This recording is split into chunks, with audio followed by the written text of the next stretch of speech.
So welcome. So I'll take you through a little short introduction before I hand over to Holger. And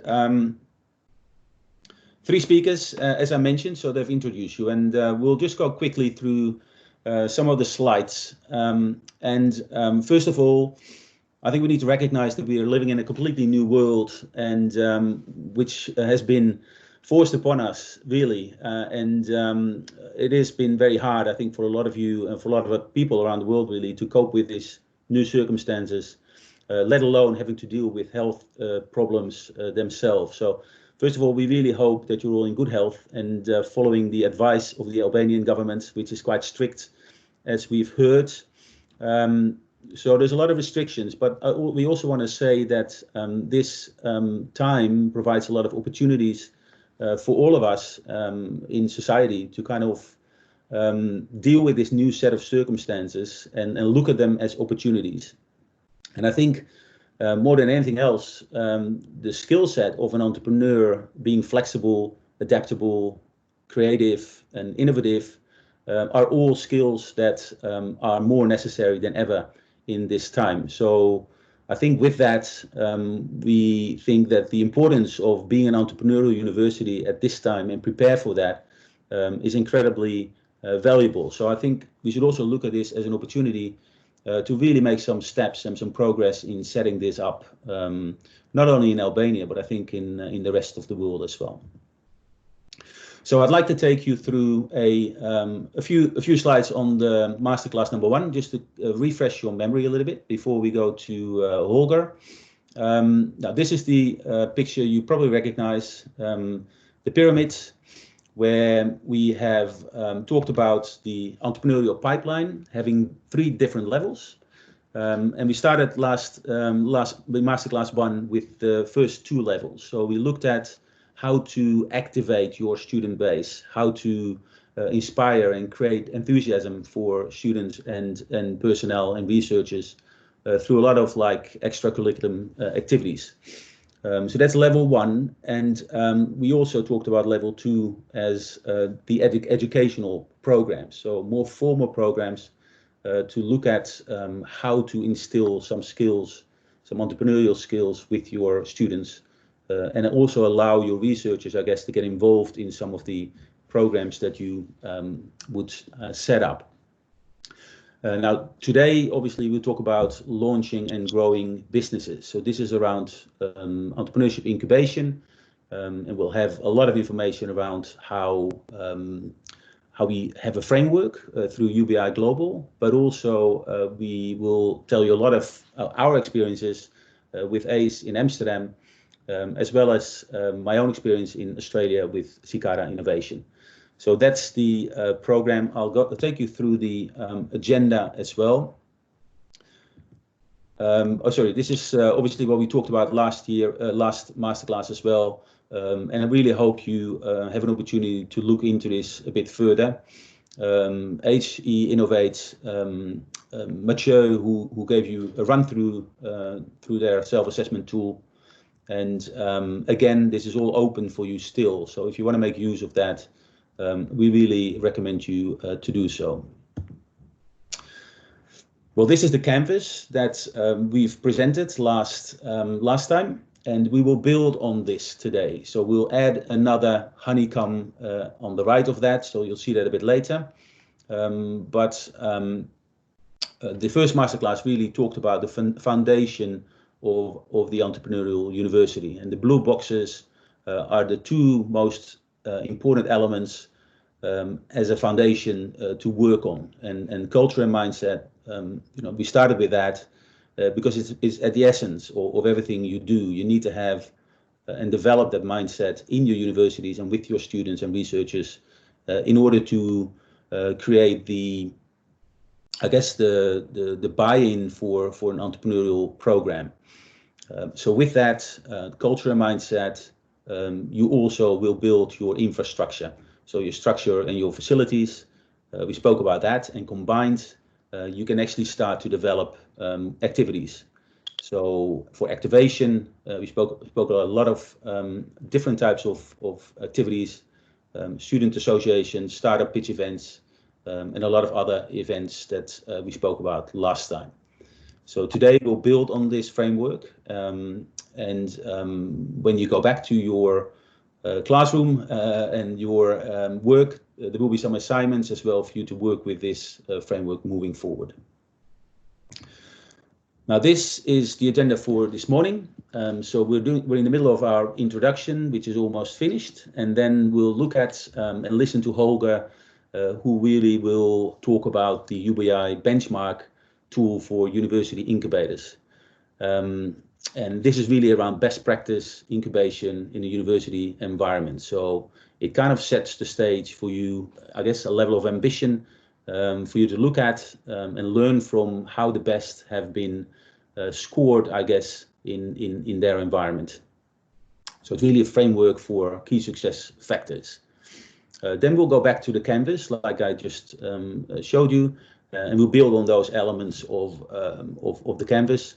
And after that, we'll have the use cases for ACE and Cicada, and the presentation will be done by Eric and myself.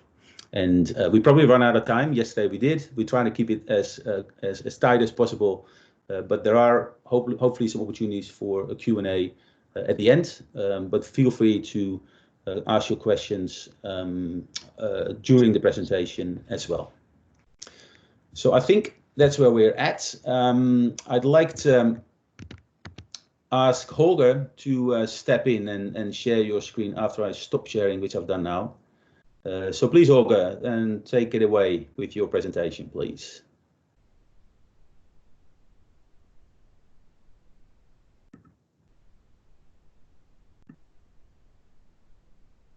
All right, thank you very much, Ian. Good morning, everybody.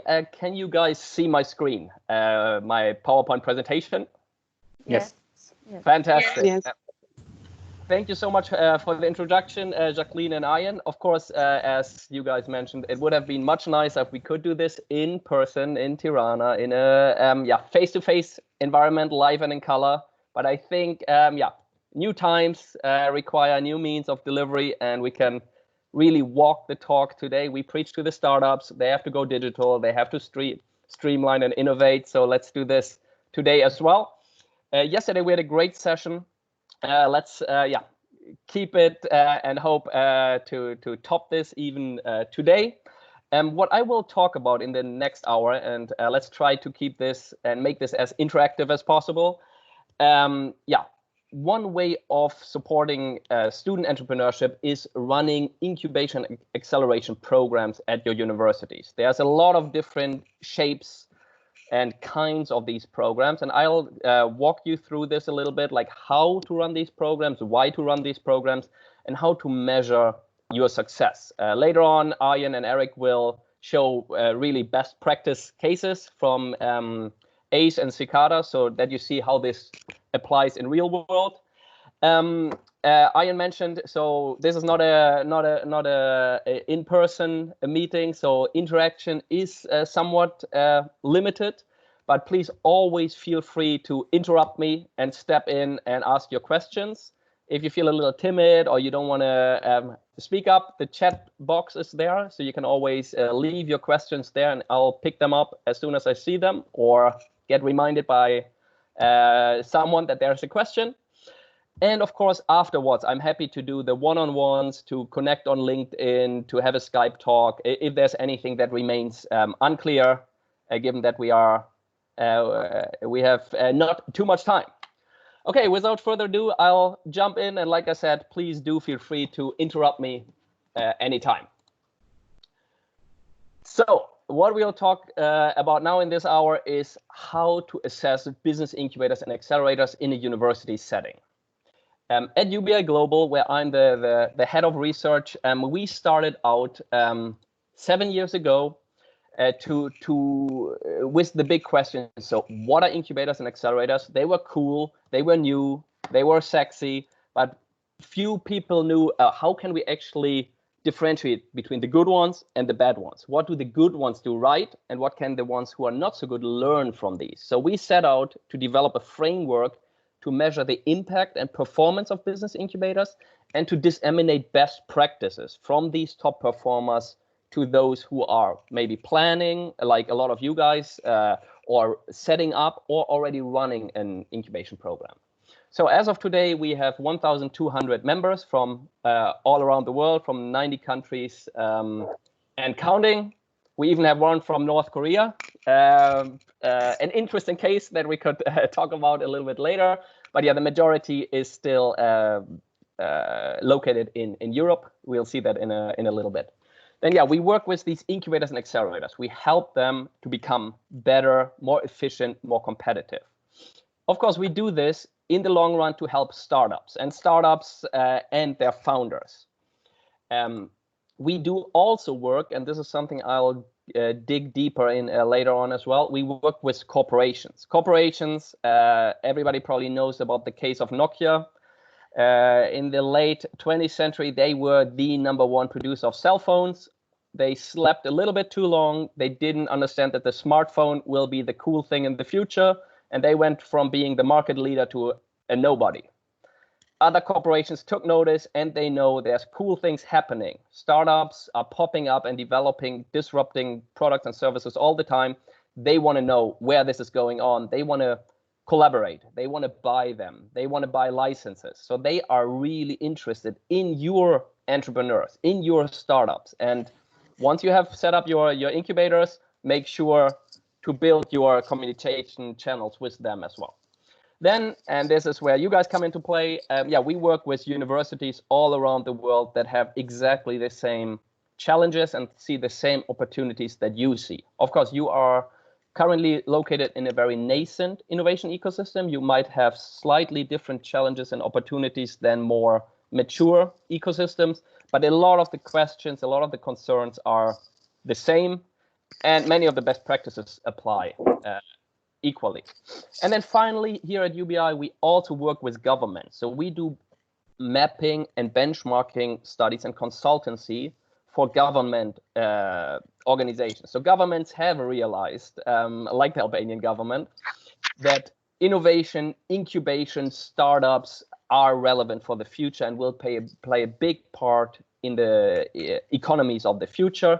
A lot of them know this, but have very limited knowledge on what is going on in their own ecosystems, who should they support, where should the money go to build such a competitive innovation ecosystem. We do consulting on this as well. Just real quick, our current network, and I will share my slides later with you, by the way. If you say, oh, this is too much information, oh, I don't know, I wanted to take another look at this, you will have time to look at this. And you, of course, also received a bunch of materials from me beforehand that you are more than welcome to peruse and ask questions about. So right now, our network, like I said, 1,200 members in 90 plus countries. This is our current distribution. If you look on the left side, you see majority of our programs are still located in Europe. We have done a big push in Asia, especially in China, which brought the numbers there up quite nicely. Currently, we're working in the Middle East and Africa to get a broader coverage in these areas as well. You see a little bit about the sector spreads of what kind of startups are currently being supported by these programs on an aggregate level, which industries these startups are in, and what are some of the top tech trends. These are, of course, global averages. They are different for different countries. And these things are important when you think about designing your program. Like if I want to build an incubator, a one-size-fits-all incubator that helps all the students in my university who have entrepreneurial aspirations, or if I say, no, we would like to focus on ICT companies or health tech companies, or something that gives my university an edge. But this is something we'll talk about a little bit more later on as well. Then in the top right, you see we are still heavily focused with our network on university programs. So 60% of the incubators and accelerators in UBI Global's network are university programs like the ones you are building. This is just real quick what we at UBI Global provide to the network. On the one hand, we map everybody who's out there so that people know these are the incubators currently existing in the world, and what kind of services they provide, and who is a potential partner for respective stakeholders. All of these, the information here, all these links, you can later follow and read a little more on what these services entail. Then another thing, and this is what we will really focus on today, is we compare incubators and accelerators and provide best practices and guidance on how to improve these programs and to see what is going amazing, what is going not so well, and what can be done to improve certain metrics. And then, of course, incubation acceleration is a very young industry. A lot of programs struggle with, potential stakeholders, potentially interested parties don't know that we exist. We put them on the map. We help with promotion and exposure. But yeah, back to today's topic. Like I said, today we will focus on how we can determine which programs are doing well, not so well, and what we can do to improve performance. First and foremost, a little bit the boring stuff, definitions. Business incubators and accelerators. What are they? Do any of you want to take a first step at this and say, what is the difference between an incubator and accelerator? There is no right or wrong answer here, just to get an understanding of what you guys think.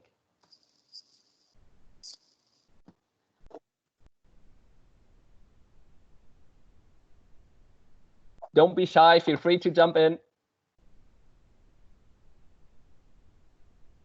Otherwise, I'll just give a quick, short definition that we use. And here it is important. Like I said, there's really no right and wrong answer. There's like more accepted answers than others. If you have two experts that you ask about this, you will get 3 opinions. The definitions we use at UBI are the following. So we look at incubators, and most experts would agree on this, as more focused on early stage startups. So they support idea, early stage, and so on. Startups that are in the beginning of the entrepreneurial journey. Right? They provide, many of them, not all, try to provide a large array of services. So they try to provide as many tools and services that an aspiring entrepreneur might require to turn an idea into a successful business. They do have some kind of quality control intake and exit, and this is something that differentiates them from co-working spaces, right? Co-working spaces provide space, some tools, some services in exchange for rental fee, for example, or a membership fee. Incubators go beyond this and provide personal support and advice. Then, many of them of incubators provide the their services in exchange for a fee, or sometimes in the case of many university incubators who have a mandate from their universities to supply their students with entrepreneurial education, do this free of charge. And then these incubation can take very long. So it can take 1 year, 5 years, depending a little bit on the characteristics of the startups being incubated. On the other hand, we have accelerators. So more often than not, accelerators focus on more established startups in later stages. So growth stage, acceleration stage. These can already be multi-million-dollar companies. They provide much more intensive care and focus on specific services that they want to provide. For example, how to scale, how to gain more customer traction, how to expand into international markets. They are more often than not more competitive. So they really try, they have a much larger pool of applicants to choose from, more often than not. And it's much more competitive to get in. The example I always use is Y Combinator in the United States, where it's harder to get in than into Harvard University, for example. But they also have the track record to back up their claims of being the best incubator, for example, like with Dropbox or Airbnb being among their previous clients. Then, these guys often invest in their startups. So they do not take a service fee or anything. Most of them do take an equity stake in startups, and duration is much shorter. And then we have a whole host of programs that fall in between. And when you guys build your own incubation programs or your innovation support services, you will have to grapple with this challenge of saying, where do we locate ourselves? Are we at the very early stage where we start as a purely an incubation program or a pre-incubation program?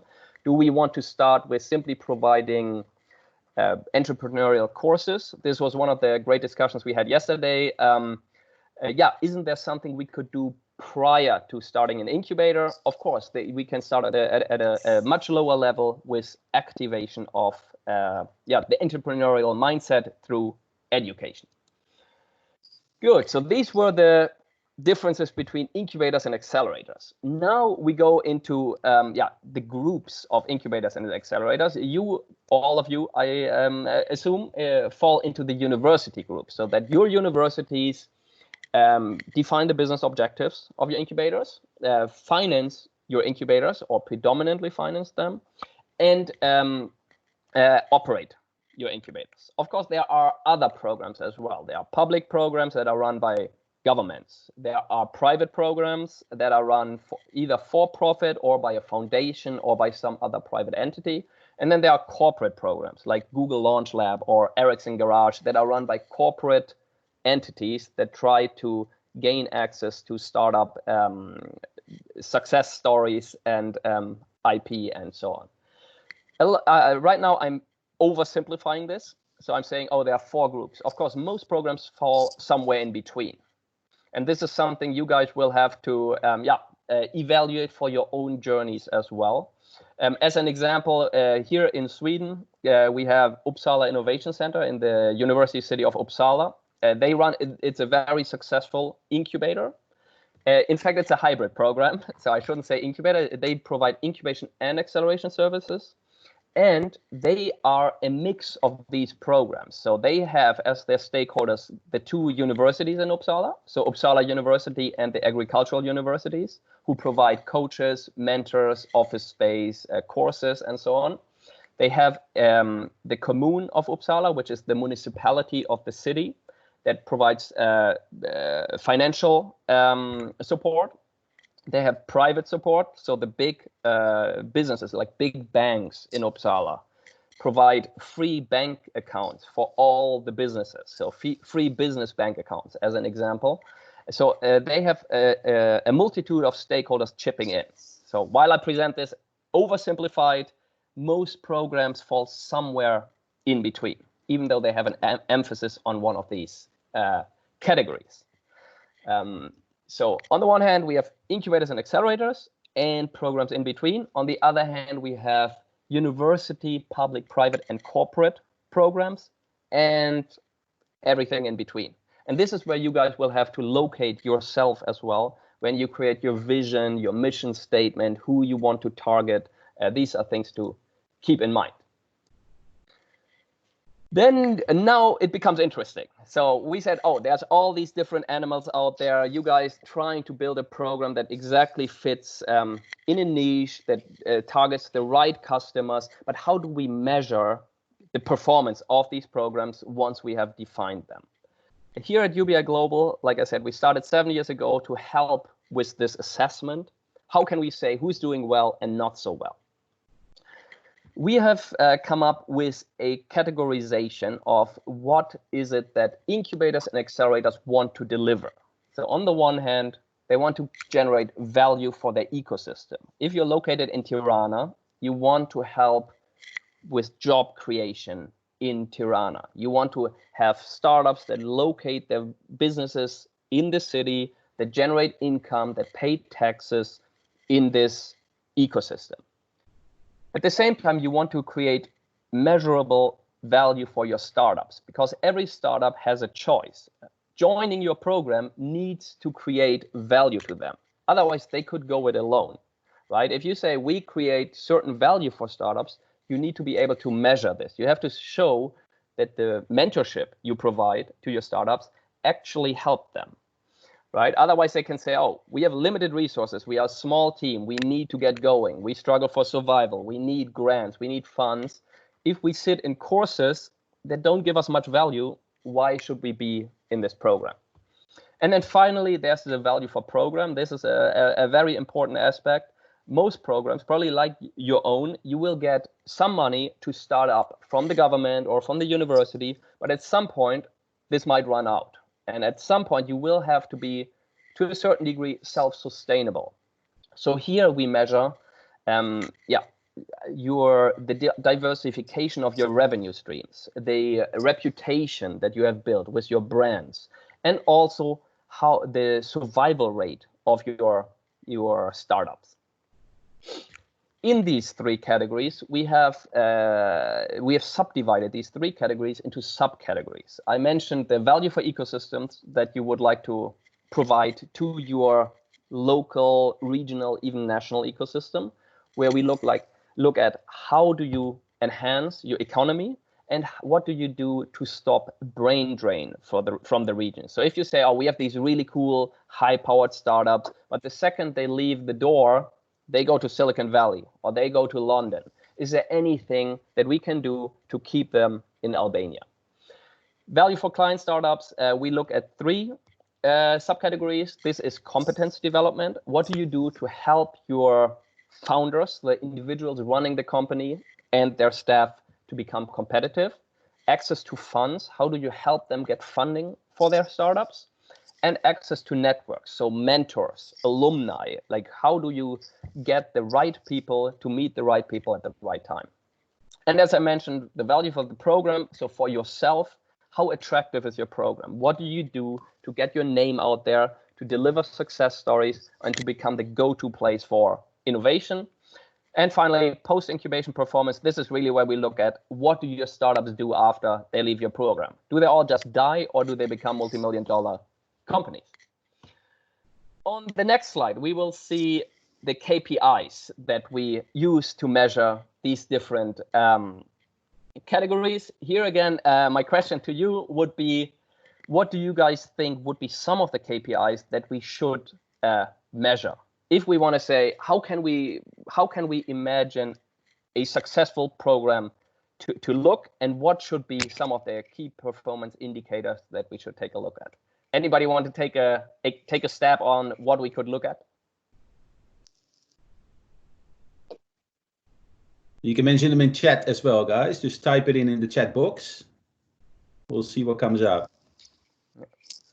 Yeah, I understand you guys are right now in the very beginning of this journey, and it might feel a little overwhelming, but you have to start like wrapping your head around, okay, I want to build this program, or I would love to support entrepreneurial students, so someone who has a business idea. Holger, this is Eric. Yeah. What I'm curious about, if anyone from any university would like to say something about it, if the establishment of university incubators in Albania could also be, if it's also seen as a way to prevent brain drain. So if I look at value for ecosystem talent retention, that means in my words that people that start a company in your incubator don't leave but stay. If it's also seen as a way to not only to create jobs but also to keep people in the country, or even get young people that emigrated, that it's becoming attractive for them to return. If that's for anyone also a motive to be in the incubator business around universities. A question from my side. Yeah, if you look at your own universities and you feel like, okay, we feel there are entrepreneurial students, there are people who want to start a company, but yeah, maybe we will lose them to the United States or to some European ecosystem that might be slightly more developed. Like, what could be done to stop this from happening, and how can we measure this?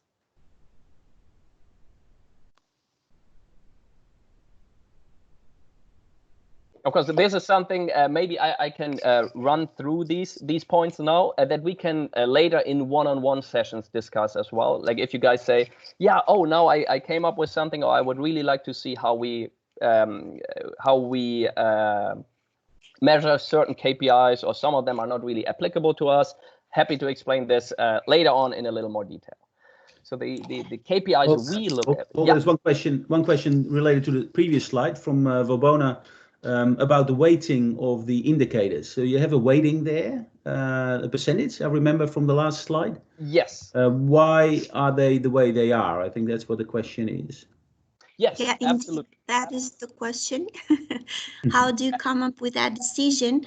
But also in follow-up of what Eric mentioned before, I just think, I don't know for sure, but given most of the universities are still in the early stage of setting up incubators, in terms of value, probably the value for the ecosystem is the most key one.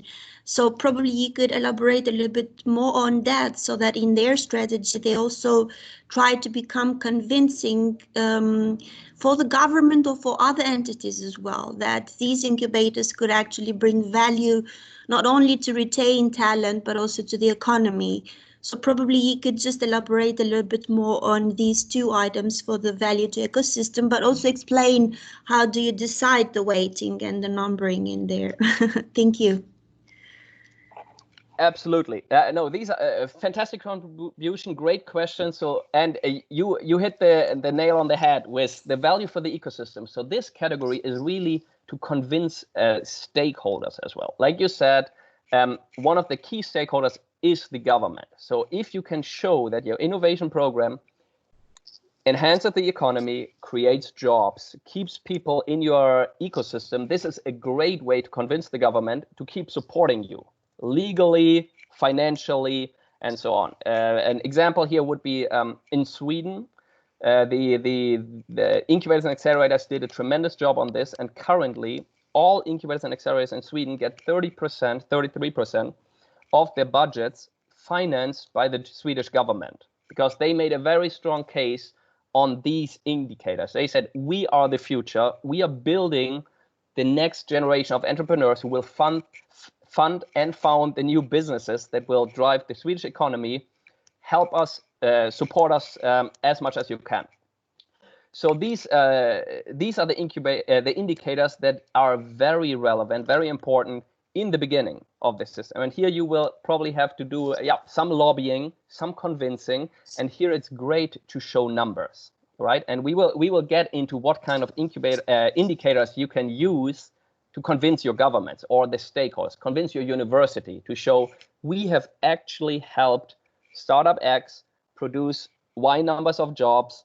We were more efficient than other economic development programs. This is why in our pitch, we can make a very strong case why incubation matters and is an efficient and effective method of economic enhancement.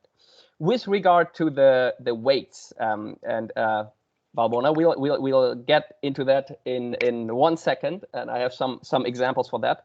But first, did this answer your question about the value for the importance of the value for ecosystem indicators? Yes, it does. Okay, and it's always just triggering to get a little bit more discussion, but of course it's very convincing. Yeah, thank you. Yeah. But yeah, of course, if anybody else wants to jump in on this, always feel free. And like I said, feel free to keep the discussion going in the chat, and we'll pick up on it as soon as we see your questions there. So Bruna, Nika Bruna. Okay, we saw a value for ecosystem, the number of jobs created. Yeah, perfect example. The one I mentioned before. This is one of the indicators we look at, and this ties in nicely with Valbona's question about the weights.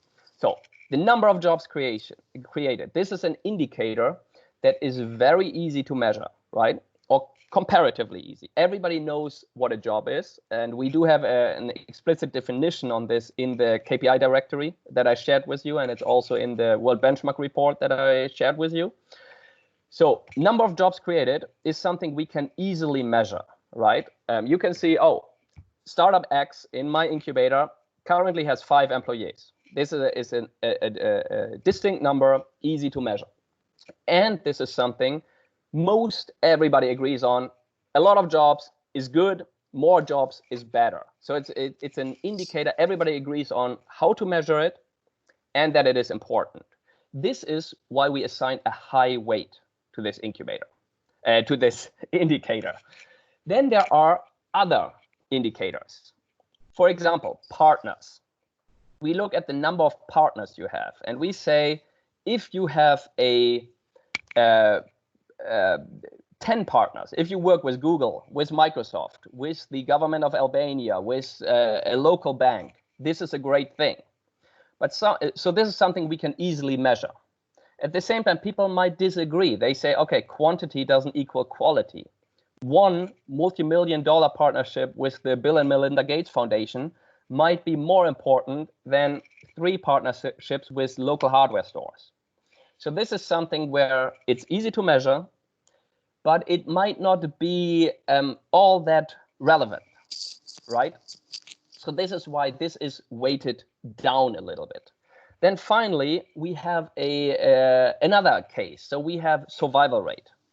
Most people would agree survival rate is something easy to measure, right? Like, I know if my startup leaves my incubator and runs out of funds and shuts down after a year, they're dead.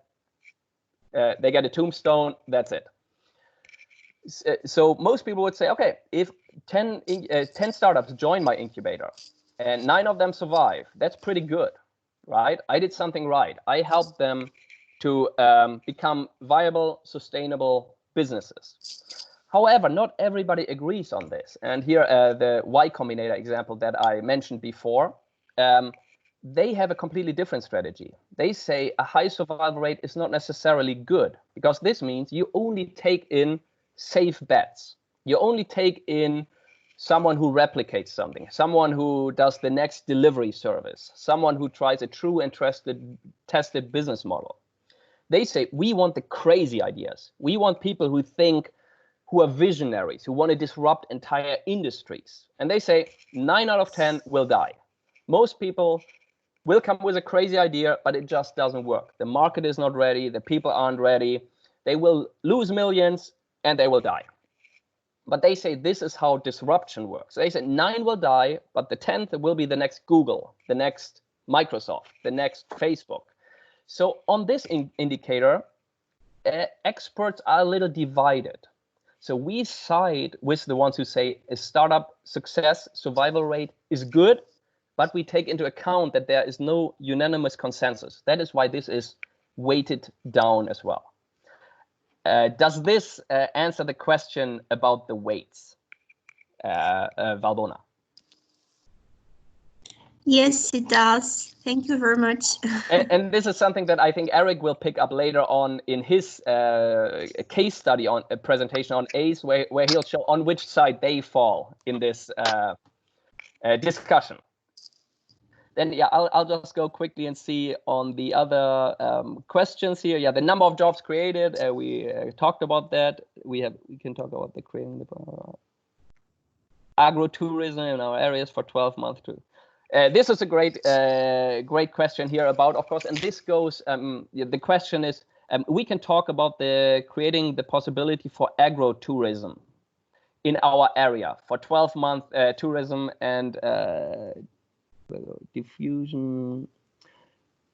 Yep, great. So this is something, we have a lot of members in our system who focus on specific sectors and industries. So we have some members who really focus on bringing tourism into an area. And this is, again, a good sales proposition to your government. If you can show my incubator helps tourism tech or agro-tourism related companies to thrive, establish their businesses in our region, you have a very strong pitch for funding and support.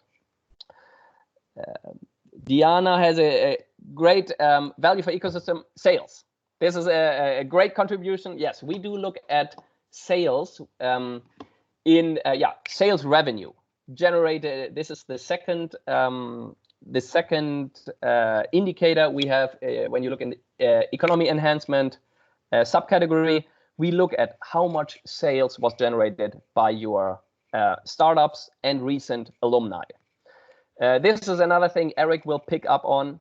It is important to understand we are playing the long game, and to be able to measure some of these indicators will take some time. So when you start your program, of course, your startups will not have sales right from the get-go. So only after some time lag, you will be able to collect data on some of these numbers. So one of them is, for example, the last indicator, qualified exits. So this indicator, we measure this over a 10-year period, and we ask how many qualified exits did you produce? How many of your startups underwent an IPO, so went on the stock market? How many of your startups were sold or acquired for a value more than $5 million US? So these are some that will only, after your programs mature a little bit, will have tangible results.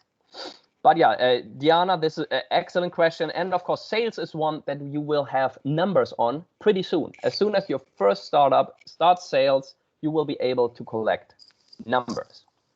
Direct and indirect jobs. Brunilda, yep. Another great idea. And this is something we look at direct jobs only because it gets complicated with indirect. And then, of course, we have induced jobs as well. Here, the problem is that we did a study in Ontario in Canada where we looked at direct, indirect, and induced jobs. And here it gets harder and harder to attribute this job creation to the incubator, right? So we always have to make a very strong causal claim to say, actually, the incubator helped create these jobs. And of course, the further removed the jobs are, the harder it is to make this claim. Did these jobs really come into existence due to the efforts of the incubator, or was this for some other reason? This is a very great point, but the ease of measurement declines the further we go into the induced job direction. Brunilda, again, great. Could you elaborate on this? How can we create one system with other businesses? Could you specify the question a little more?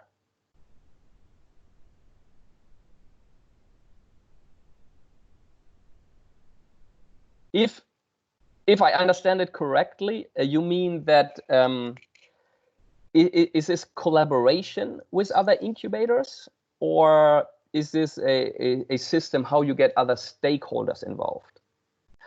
Yeah, perfect. So collaboration with other incubators. This is something I'll pick up on later on. This is a very important part of how to run a successful incubator. And I'm not exaggerating, all successful incubators have partnerships and collaborations with other incubation programs. This goes from like soft landing partnerships that help their startups to start businesses in other countries or other regions, all the way to sharing services or supplying services together. One of the top ranked programs that we have in our last ranking, Set Squared, is a program from the United Kingdom. It literally is a collaboration between 5 universities who together run their incubator.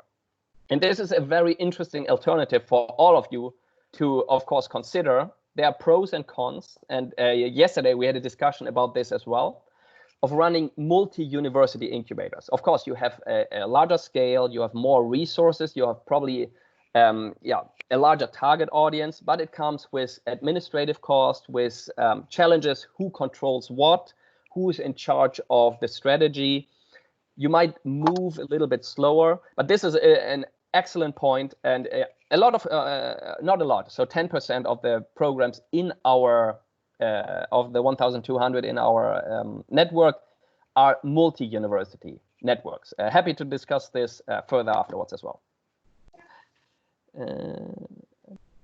Here is another small note. Back in the government of Albania adopted a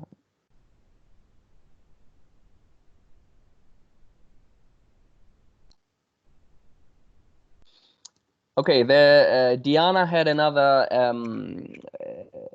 recommendation here. The government of Albania had some funds for startups that were established in 0 to 2 years. No, great example. And this is something you will find in mature ecosystems a lot.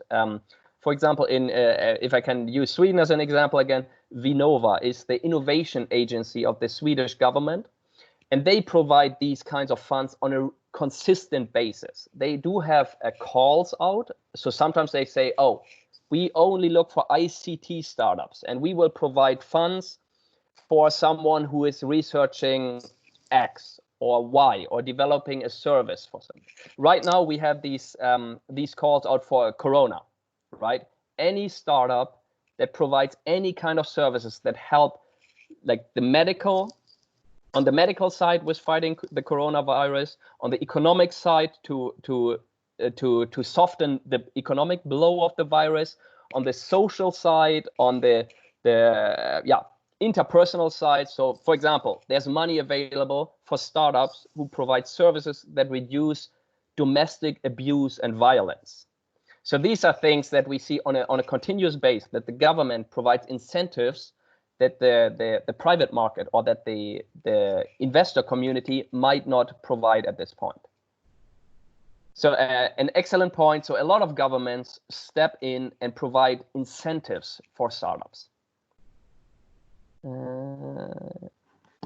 Good. No, thank you so much for this input. This is amazing, and yeah, happy to keep this going later on as well.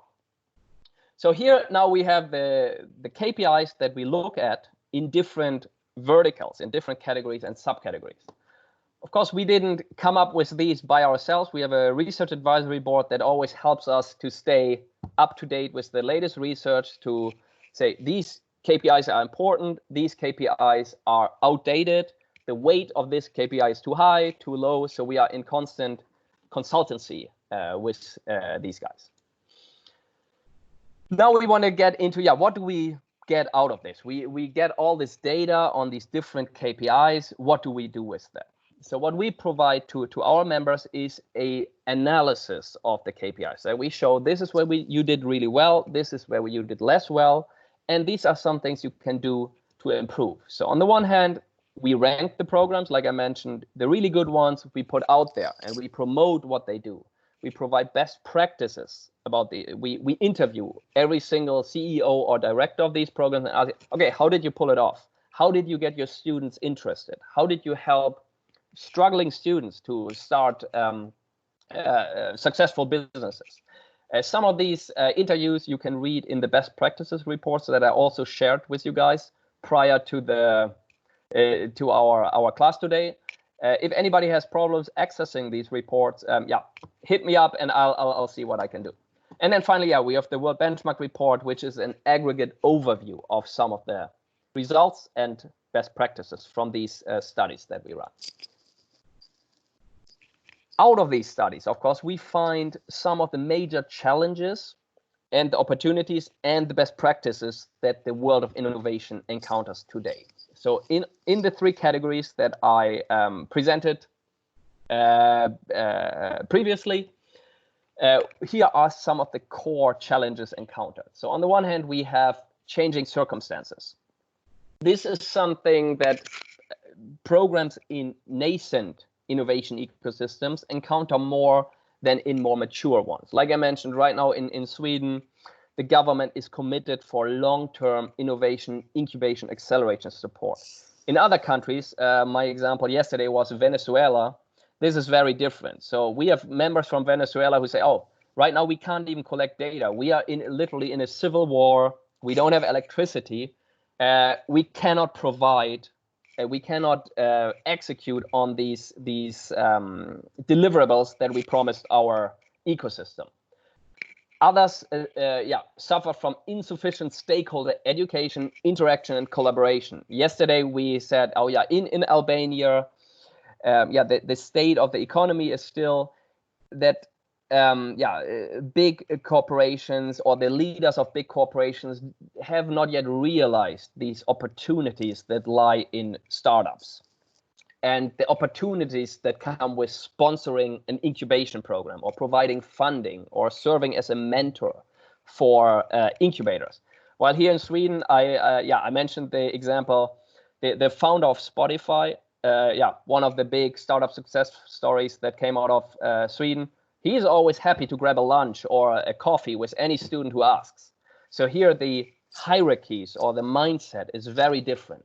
So the stakeholders know even the high-powered ones, the tremendous advantages they can get from staying in the loop with incubation and acceleration, something that needs to be further developed in a nascent ecosystem like Albania.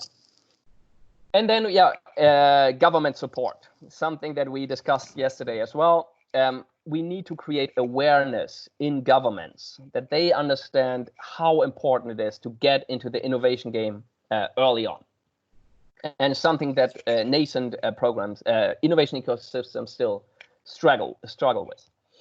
A big thing that we discussed yesterday as well is the lacking exposure to potential client startups. So once you now are in this stage and say, yeah, we want to run an incubator or accelerator, and Eric will dive into this a little more as well later on. How do you get startups? If no one knows that you exist, maybe there are talented entrepreneurs who would really need your service, but they don't know who you are. So this is something to work on as well, to put out the open sign and to show what kind of services you provide. Then, many programs struggle with underdeveloped selection, onboarding, and retention processes for their startups. So once we say, okay, this is what we want to provide, this is the target audience of startups that we would like to cater to really deliver these services and deliver them well enough that the startups understand the opportunity cost or the cost-benefit ratio here is really in our favor. And then finally, we could struggle with an insufficient or misaligned service portfolio. So if we set up an incubator and say, oh, we want to cater to ICT companies, but our service portfolio doesn't reflect this, we would create dissatisfaction on the side of the client startup. Another challenge here is misaligned business models. So if you, and this goes into the funding situation that I mentioned, if you get money from the government or the university, set up this program, here's money for 2 years. What will happen after 2 years? Another important thing, how do you retain qualified personnel and staff? Like how can you be able to pay a competitive salary and provide an environment in which they thrive? They all have great other opportunities, great talent, great staff. They have plenty of opportunity to work elsewhere. How to retain them? And then, the revenue streams, like I mentioned, if we don't diversify, if we don't reach out to corporations, to government funding institutions, to foundations, we might run into problems. And these are the challenges we have identified in our network. Then, of course, there are plenty of opportunities as well.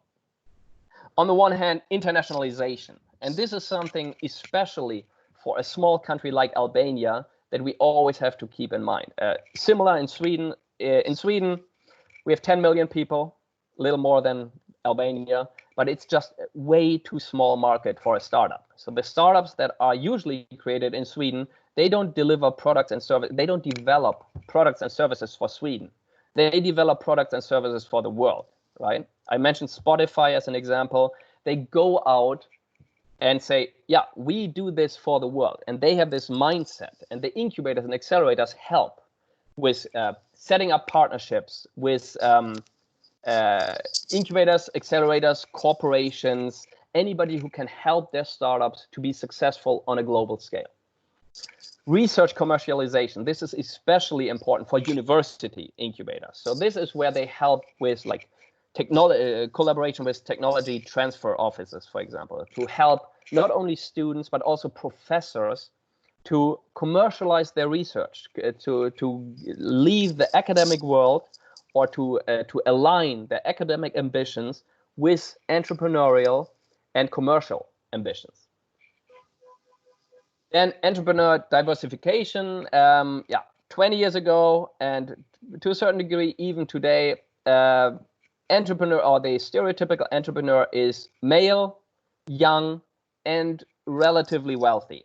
But now we are opening up the world. There is a lot of female entrepreneurs. There are people who come from disenfranchised or formerly disenfranchised societies who help or who start businesses, who say, oh, I want to change the world. I want to do something better. To cater to these people has tremendous potential. And we have entire programs who pivoted towards these new potential client audiences. Corporate innovation, I mentioned this before, a massive amount of corporate program of corporate actors like Microsoft, like not only these big boys, but even medium-sized companies have understood and begin to understand that startups deliver tremendous value to their own innovation efforts. So to tap into this and build channels to engage with corporations is an amazing idea to secure finances. For the programs, this ties a little bit to the point of entrepreneurial diversification, purpose-driven entrepreneurship. A lot of people now don't only want to make money, they also want to do something good for themselves, for their community, for the world. So to really focus on impact-driven entrepreneurship and show people that join our program and we will help you realize your dreams is a tremendous sales pitch. And then finally, digitalization. So this is, and I mean, the conversation we are having here is a perfect example. There's so many digital tools and services out there that we can now use to streamline our own, as an incubator, services, and also drive down costs and educate startups about that. Especially now in the Corona times, this might be a very important opportunity to capitalize on. And you guys are in the great position that you can implement these things from the start, while some of the established incubators now struggle to put these options into place in an established and running program. Are there any questions about the challenges and opportunities so far? Otherwise, we will run through some of the best practices and then open up the floor for a general discussion. So as I mentioned, we have a couple of challenges that seem to be existent all over the world, but we also have meta trends with regard to opportunities that are emerging all over the world. So how do we capitalize on these? On the one hand, first and foremost, we need to build entrepreneurial communities. This is something everybody needs to do. It doesn't matter if it's a new up and coming program or established programs. Everybody needs a functioning startup community around themselves. So, and these communities are usually driven by a pay it forward mindset. What I mean with this is we need to focus on keeping our client startups happy and our alumni startups engaged. Alumni startups are those startups that leave your program and make it big. So let's keep them engaged so that they have a reason to contribute to your program. Maybe they support you financially. Maybe they support your current client startups as coaches, as mentors. Maybe they provide free services. But these are key stakeholders in your ecosystem, and we need to keep them engaged. Then I think, there was the question previously in the chat about partnerships. Absolutely, these are key. So building partnerships with other incubators and accelerators, as well as other stakeholders. So here it's important to look at who's out there, right? Are there incubators that offer similar services than we do? Are there incubators that could serve as a role model? Let's reach out to them.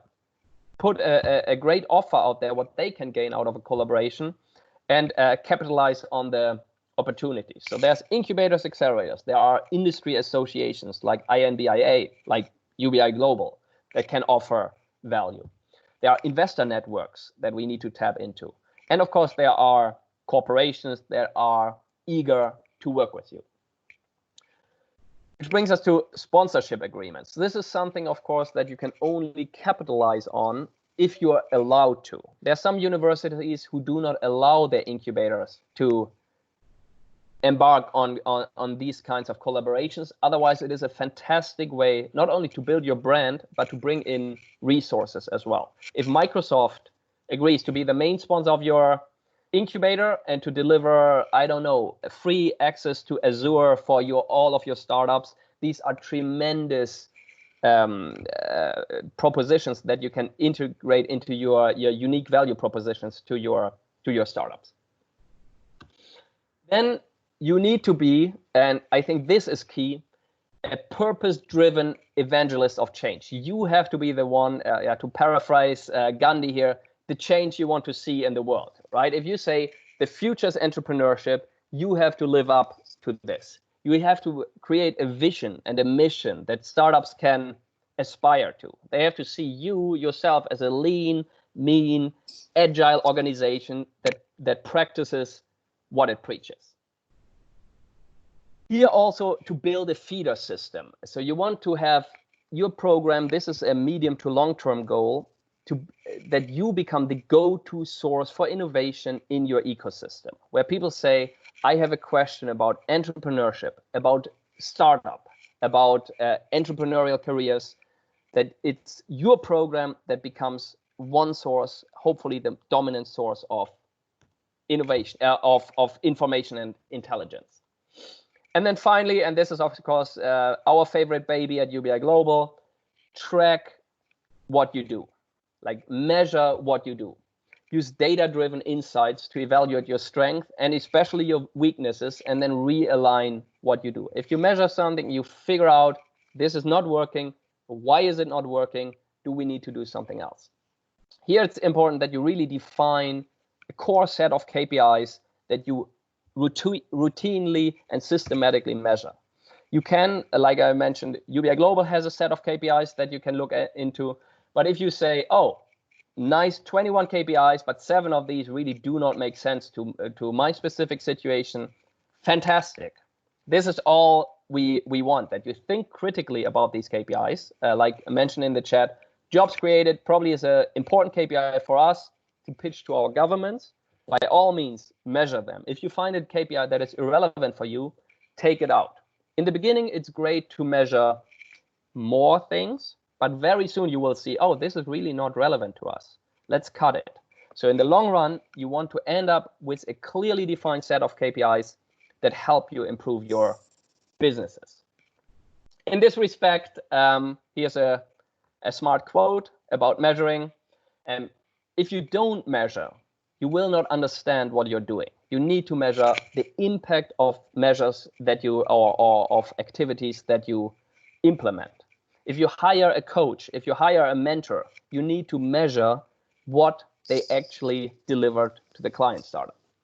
If you can't understand what is done, you cannot control it. And if you can't control it, you can't improve it. The caveat here is, of course, we can measure literally anything we want to.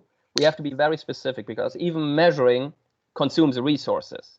So over the long run, we have to have a very clear understanding what is important for us to arrive at our business objectives. Then we have 3 more best practice sections to go through, and then we'll open the floor for Q&A. So on the one hand, be very aware there are other programs out there, there are services, there are organizations out there that deliver similar services for startups. So you need to clearly define who are our competitors or who are potential collaborators. You want to create synergies with those, and this goes back also to some universities who combine their resources and say, we do this together, it gives us a competitive advantage. There are good reasons to do this, to create synergies and to conserve resources. At the same time, you always want to protect your core businesses. That's why here it's so important to develop a unique value proposition that makes you stand out from other programs in the system. And it's very, very important. And this, a lot of universities struggle with this when they say, okay, we're the only game in town. All of our startups come to us anyways, because we are the university incubator, nothing else. We need to treat startups as clients. They have opportunity costs and they have options. So whatever we want to deliver and provide to them, no matter if they pay for the service or not, always treat them as clients and have the client's well-being in mind. This, of course, then means tailor your services. Don't do a one-size-fits-all. service offering. Don't say, okay, all the startups get these services, even though this might not be relevant for a health tech startup. Tailor your offerings to the needs that they have. If someone tells you, I really don't need a mentor, but I need advice on how to secure funding, how to talk with business angels, try to deliver these services, especially when you run an early stage incubator. It's important to think about how these services can be delivered. And this is something, I mentioned before, many early stage incubators, and probably your organizations as well, will want to position themselves as one-stop shops, so that a startup can come to you with any question they have. And even if you yourself cannot provide the service or cannot provide the answer, you should know which of your partners can. Now, just to conclude my run through these best practices, most important, it is always to understand that humans are who drive innovation. I know we are all talking about startups, we are talking about tech, we are talking about big investments, but in the end of the day, it's about the humans who matter most. And we can see this in the World Benchmark Report as well. The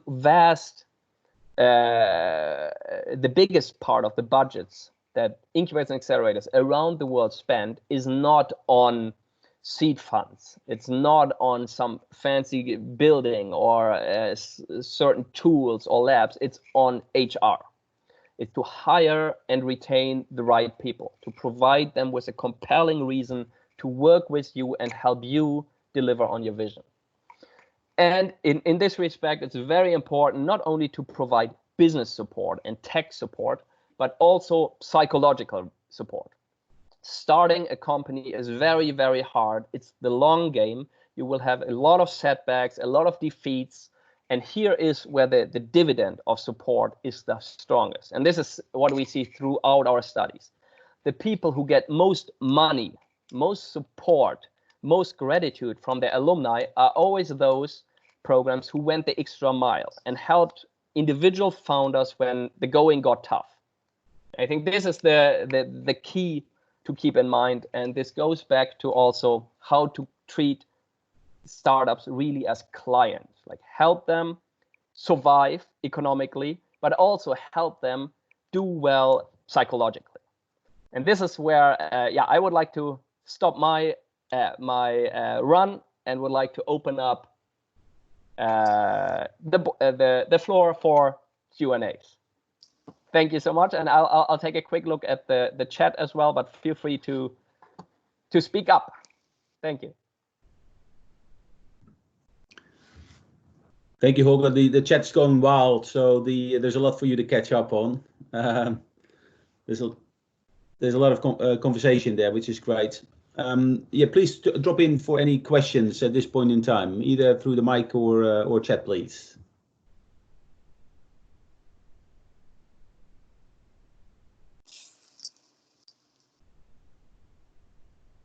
Yeah, I see here the discussion on, age is not necessarily the most relevant criteria for who gets funding from Albanian government agencies. I wholeheartedly agree, of course, and this is something, like I mentioned, now with Corona, we will see a lot of different funding opportunities coming out. And of course, I fully understand that in the current stage of the Albanian innovation ecosystem, there are much less of these opportunities available than in other countries, say the United States or the United Kingdom or Germany. But of course, as soon as you guys build your programs and show what you're doing, what you're delivering for your community, it's much easier to entice the government to come up with such propositions. One example I would like to give here, I mentioned a study that we ran in the province of Ontario in Canada. There's a very small incubation program. It has one full-time employee in Timmins. It's a small community in the very north of Ontario. And it has a unique sales proposition. It helps Native Americans or First Nation Americans to become entrepreneurs. So it's a very rural, very remote community. And what they do is help first generation entrepreneurs to start being self-sufficient, self-sustainable, running businesses.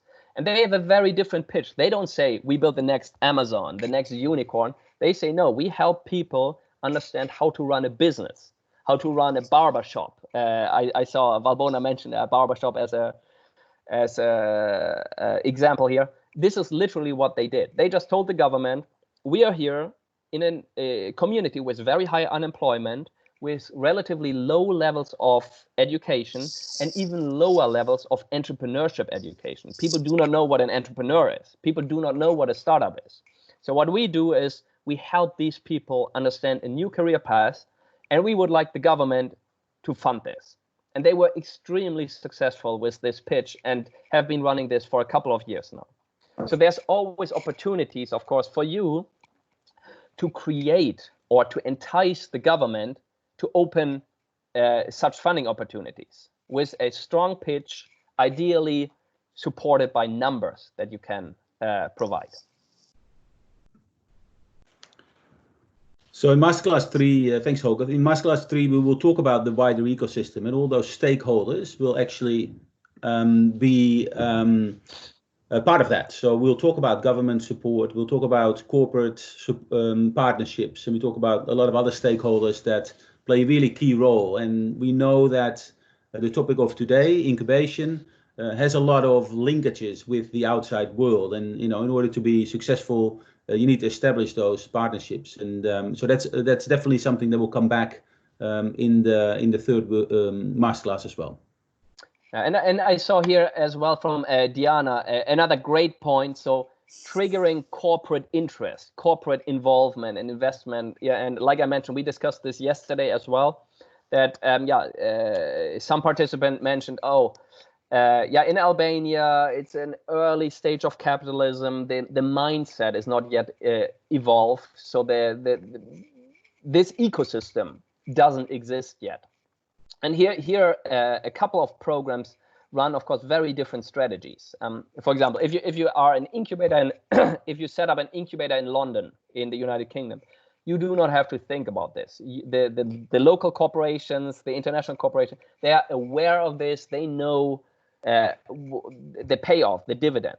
But here, a lot of education is necessary. And here, I think it is even worth it to develop pitch decks, to talk with local banks, to show them this is what you can get out of this. And of course, here, we at UBI, we are happy to provide examples and show, other programs in rural parts of Pakistan did this as well. They started out and in a very, almost society that was hostile to entrepreneurship, where entrepreneurship was something that was going against traditions and norms, but they nevertheless came up and convinced people to take a stake in their innovation incubation program. So a great comment. And of course, this is much harder to do in a nascent ecosystem like Albania than in a very mature one like the United Kingdom.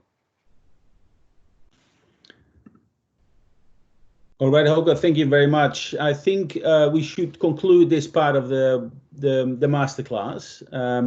Holger is obviously available for anyone who has any sort of questions, either during the chat today or afterwards. So we're providing with these contact details if you want more detailed information around UBI Global. We definitely recommend to read all the documents that we've sent out beforehand. There's some really great case studies in there. I had a look, and there's some valuable information on different ecosystems, and quite a lot of detail around how they've made it a success. So worthwhile, and thanks for sharing that all, Holger, on behalf of UBI. What I suggest now is we have a tiny little break before I do my presentation, just for everyone to get another cup of tea or coffee. I might get a coffee actually, and maybe a toilet break, and we'll see each other in 5 minutes. So let's say we'll be back. Let me see the chats if there's anything there. Yeah, keep chatting as well if you're still on the chat box. And we'll see you in 5 minutes. So 11:27, I'll be back here starting my presentation. So see you very soon.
Hello, everyone. I'm back. Hopefully everyone else is. Let me see if we have everyone still in the session. Let me check right now. We've lost a couple, I think, but hopefully everyone gets back.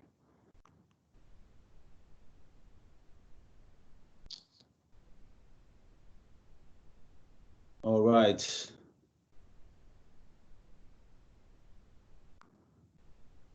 Cool. All right. I'll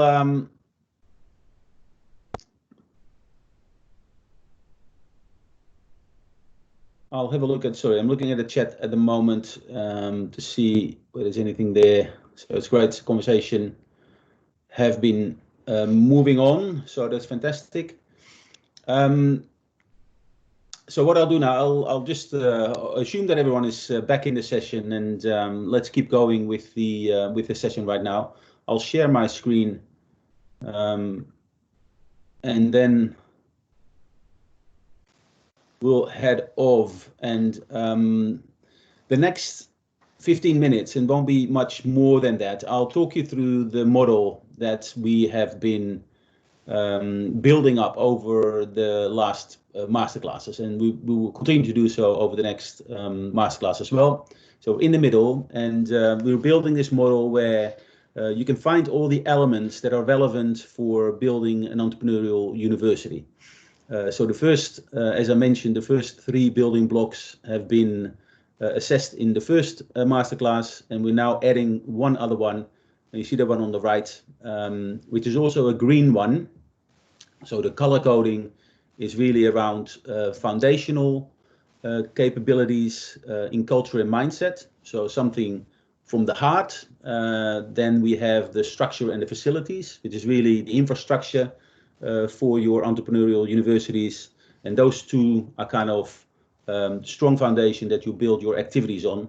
And that will go through student activation, which is the bottom part of the pyramid, and education, and now incubation. So the last honeycomb of the model, I'll take you through very quickly.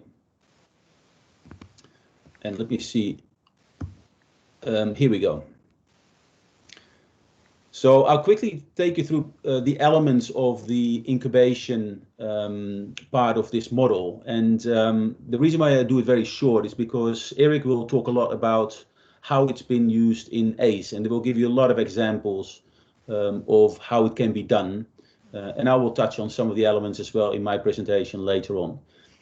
So the 6 elements, and this really builds on Holger's story where you talk about creating value, like what are the measurements, like how do you know you're on the right track?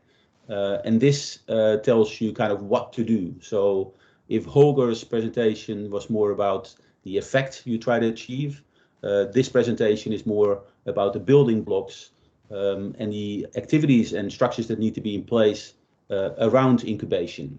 So there's different elements to it, and you don't have to have all in place. But these are the elements that we look at when we talk about entrepreneurship incubation. So the first one is university spin-offs. I'll quickly go through them just at once, and then I'll go basically one by one. So university spin-offs is all about supporting researchers and university staff in commercializing knowledge. Accelerated programs, we talked about that extensively, and we'll continue to do so. Supporting early stage startups, and then for later stage startups / scale-ups, we have additional programs in place. Now, two stakeholders that are incredibly important in the setup of a program is the mentor pool and also the alumni that you basically take through your program and want to keep close to once they've actually gone out in the world to make a difference. And the last bit is important, and this will be a large chunk of Eric's presentation as well. How do you create a viable business model for your incubator? Now, there's a lot of different options, and I'll take you quickly through that as well. So element 1, university spin-offs. Like I said, it's all about commercializing research. So this is about the researchers, people working in the university, with very specific knowledge that is often protected by intellectual property regulation, and the purpose is really twofold: to share it with the outside world through licensing agreements, or to basically continue as a company, and that will often end up in a university incubator like ACE has. Now, that process within the university is often supported by the Technology Transfer Office, and they look at transferring and helping you through the process of transferring that intellectual property, that expertise from the university and the people that work there to the non-academic community. So that's number one. Number two, the accelerator programs. They often very fast-paced, an introduction for early stage startups to really get a handle of all the elements that are important in starting up a business. It's often based on the lean startup methodology coming out of the US, which is a very useful framework for startups to learn how to validate their proposition. And also it touches on elements like financial modeling, marketing and sales, how to build a team, all of those things. Most of them are, in our experience, are about 12 weeks, so 3 months. But you have some accelerated programs that run for a bit longer as well. Now, then you have the scale-up programs, which are built for companies that have already set up and actually are often creating revenue as well. They are looking at the next phase of growth, and what's involved in that often is financing for scale-ups, which is obviously very important. This is the time where they often look at external financing as well. At ACE, we have a 6-month program with monthly sessions, masterclasses, that really kind of deep dive into certain topics very specifically. Now, this is something that might not be so relevant for you right now, but it's definitely something to keep in mind for long term. Then the mentor pool. Again, this is something that will come back in our presentations. Mentors are incredibly important because they are the confidants of the startup teams. They really help you through the process of building your business and make sure that you connect it to the right expertise that you require to help your business. Eric will talk a little bit about the difference between a mentor and a coach. And I will talk a little bit about Cicada and where we had internal mentors and the advantages that it has over external mentors. But you probably need both at some stage. This is also includes often your alumni people. So alumni as mentors are incredibly important. But there are other reasons why you would have an alumni community, why you would build an alumni community. And this is something that you really have to think about before you even start your incubation program. How are you gonna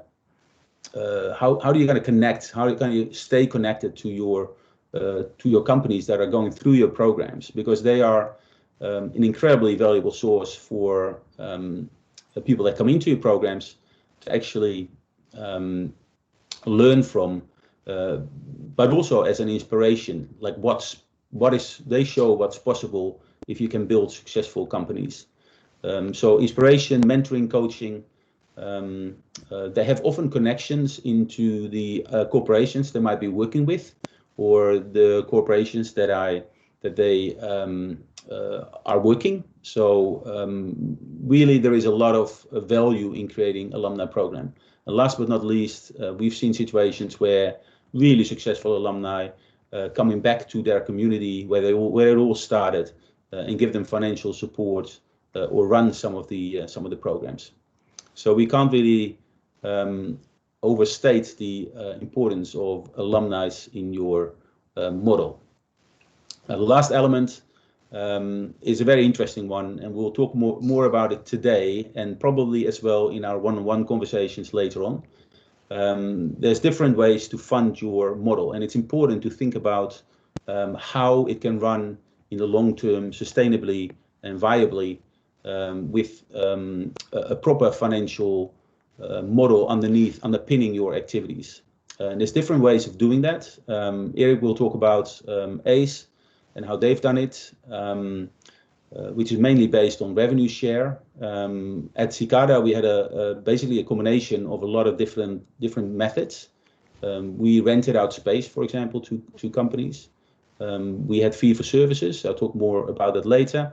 And we also had an equity model funding some of the activities. And then the last two, corporate sponsors and government support, are incredibly important, particularly in an early stage funding model for the incubator. So those are the 6 elements. So you will use this model in one of the assignments that will come up. So we'll give you an assignment later on. So we all remember the exercise we did in the first masterclass. So we'll do that again, and you'll have a chance to kind of play with this model in your particular environment. Now, I'd like to introduce a polling question. So what we'll do, and this will be an experiment because we didn't do this yesterday, but I will share a link with you in the chat. So I'd like you to go to chat now, and I'll post this link here, which you'll see, and you can click on. And then let's see if you still see my my screen, which you should see. There's a code there as well. So there's a digital code to get in. If you don't get in, you're able to get in to this particular polling method. So it's the same Mentimeter that we did last time. And I'm just going to have a look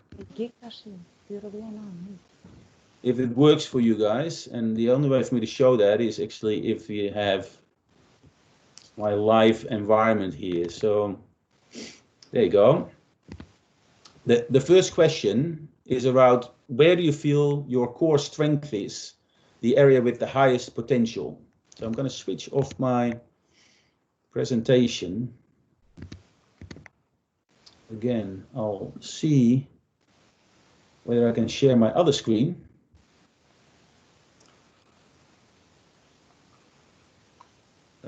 Where you should see the results coming in. And it works. So if all is good, you see the things coming up. So where do you feel your core strength is, your area with the highest potential? So we know that not everything is in place yet. We're really at an early stage of incubation in particular. And a lot of the attention has been on building your student involvement, to building the structures inside of the university.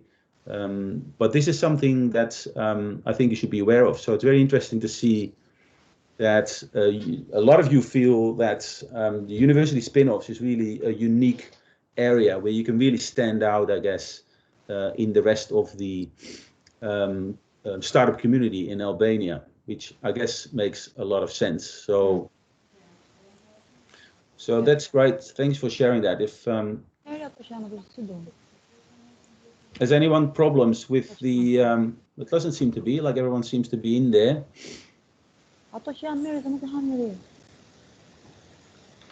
Any thoughts on this? Anyone wants to say something around this? So the top two are obviously, in terms of high potential areas, university spin-offs and alumni program. I can jump in here for 1 second. Yep. I think this is very much in line with what we see, right? And what I was talking about earlier on. University spin-offs, of course, this is the one thing that can really differentiate university programs from private, corporate, public programs. You have access to amazing talent, ideas, resources, students to professors to researchers who, with a little bit of push, can create amazing companies out of their research. And then, of course, and this is something we discussed a little more yesterday, the alumni, the importance of the alumni, and how you can tie your own programs, alumni efforts to your university alumni efforts as well. So I think this is kind of an amazing result and right in line with what I kind of expected. Right. let's see. I'm looking at because there's another question there, and I think I'm not sure whether I need to stop my.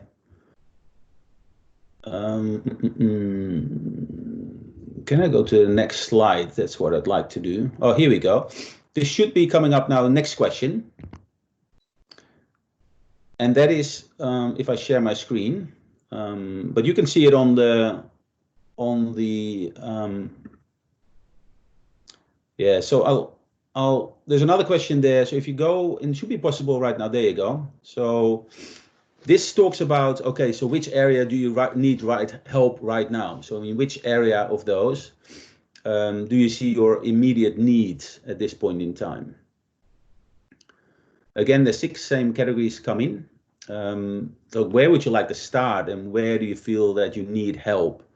And the business model is having an early lead together with the accelerator programs. And again, this for us is very interesting to see.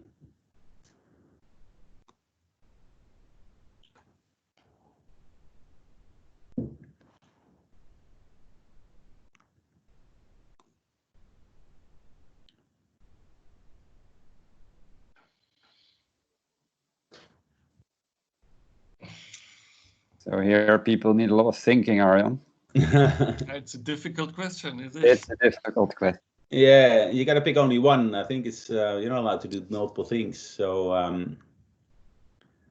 yeah, pick one. Pick the one you like. What you immediately think, well, this is something that we really need to get some help with.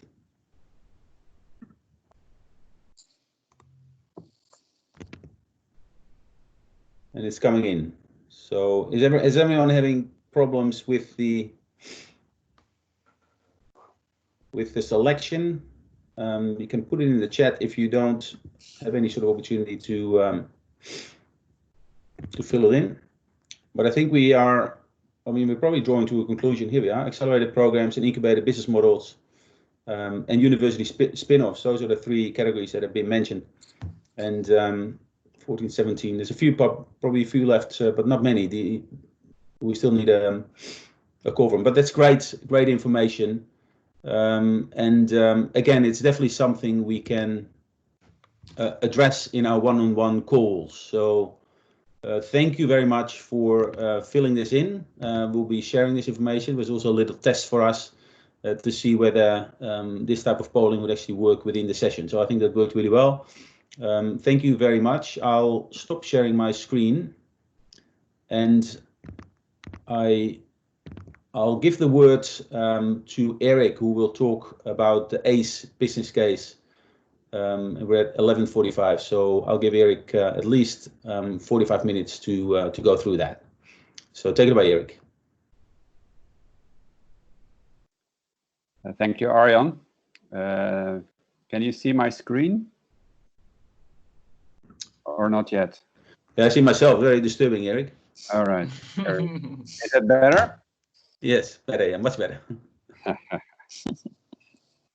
So let me see what I can do here to kick it off. Just a second. Before it shows on the screen.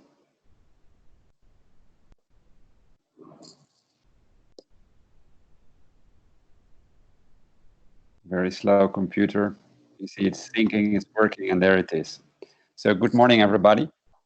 In the next something like 30 minutes, I'm happy to take you through the case of a university business incubator in Amsterdam. As you remember, or probably remember, in the previous masterclass, we discussed ACE as a Center for Entrepreneurship, where we actually started to create entrepreneurial courses and activate students around 2006, 2007, so 14, 13 years ago. It was in 2013 that we decided to add an activity to this called the University Business Incubator. In my story now, I'd like to focus on that, how that came about, how we got it started, especially the beginning was a kind of pilot and a tryout to see if it could work. And I think lessons that we learned there might be interesting for you, as you're probably in the same phase there as we were a couple of years ago. Talk a little bit about the programs we offer in the incubator, the portfolio, the sort of companies that we see starting, our focus area there, how we're organized, the sort of models and organization that we have developed, and that you might be an example for you if you're building teams and building a organization. And last but not least, the business model and how we fund all of this. So going back to the picture that Arjen has shown in the beginning, the first two levels of activation and education, stimulating students, creating the mindset, and creating courses for students where they can taste entrepreneurship, get motivated, and learn more about entrepreneurship that we touched upon in the first masterclass. I focus now on the launch and grow, the top of the pyramid, where it is about creating startups coming out of the university. But let me first start with the beginning, when there was nothing, and we started the incubator project, and what were the first steps that we took to get it started. If I look back today on 6-7 years ago, and we were in the business school of the university as an entrepreneurship center, we decided to add a project to our activities called the University Business Incubator. And the first thing to convince people that it's a good idea to do this was the why. And I think the why also came back in Holger's presentation, and I'd like to stress that here as well. It is important to think clearly about why you are doing this. There are multiple reasons why you do this. We have commercial incubators, accelerators in Amsterdam, like Rockstart or Startup Bootcamp, maybe programs you heard about, or Y Combinator in the US that Holger was referring to. They have very different whys than we have as a university business incubator. Their why is, of course, they're passionate about startups, but their why is also this is a business opportunity for them to create new technology startups. For us, the why is not a business opportunity. The why is to help the university to become more entrepreneurial, to commercialize research, and to support students that want to start companies.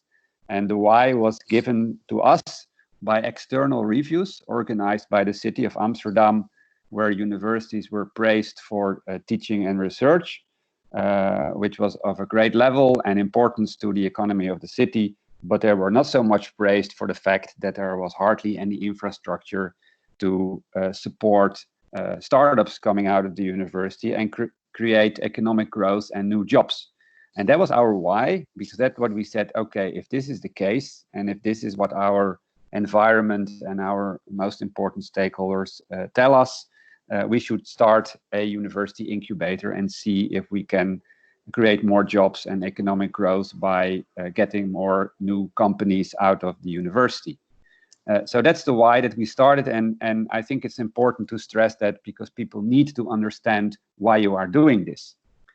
Then we got it started as a 3-year project because we needed to get it funded, and of course the city, which was one of the drivers to do this, funded it. The university funded it. We had a few companies, not much. It was mainly public money. A 3-year project to build a university incubator and to prove that it can work. So we included in the beginning also the option that if it doesn't work, or we are not the best player to execute this, that after 3 years of a pilot project, we could also terminate this.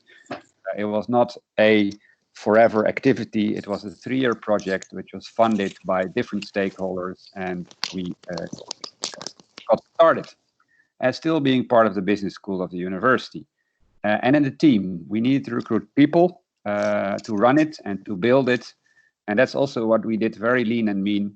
I invited a few people from the ecosystem, like entrepreneurs, investors, coaches from other university incubators, to come and sit with us 1 day a week, and to build it together with one of our alumni students that was the manager of the space of the incubator. And with a very small lean and mean team, we started to build networks, investors, corporates, service providers like accountants and lawyers and other sort of advisors.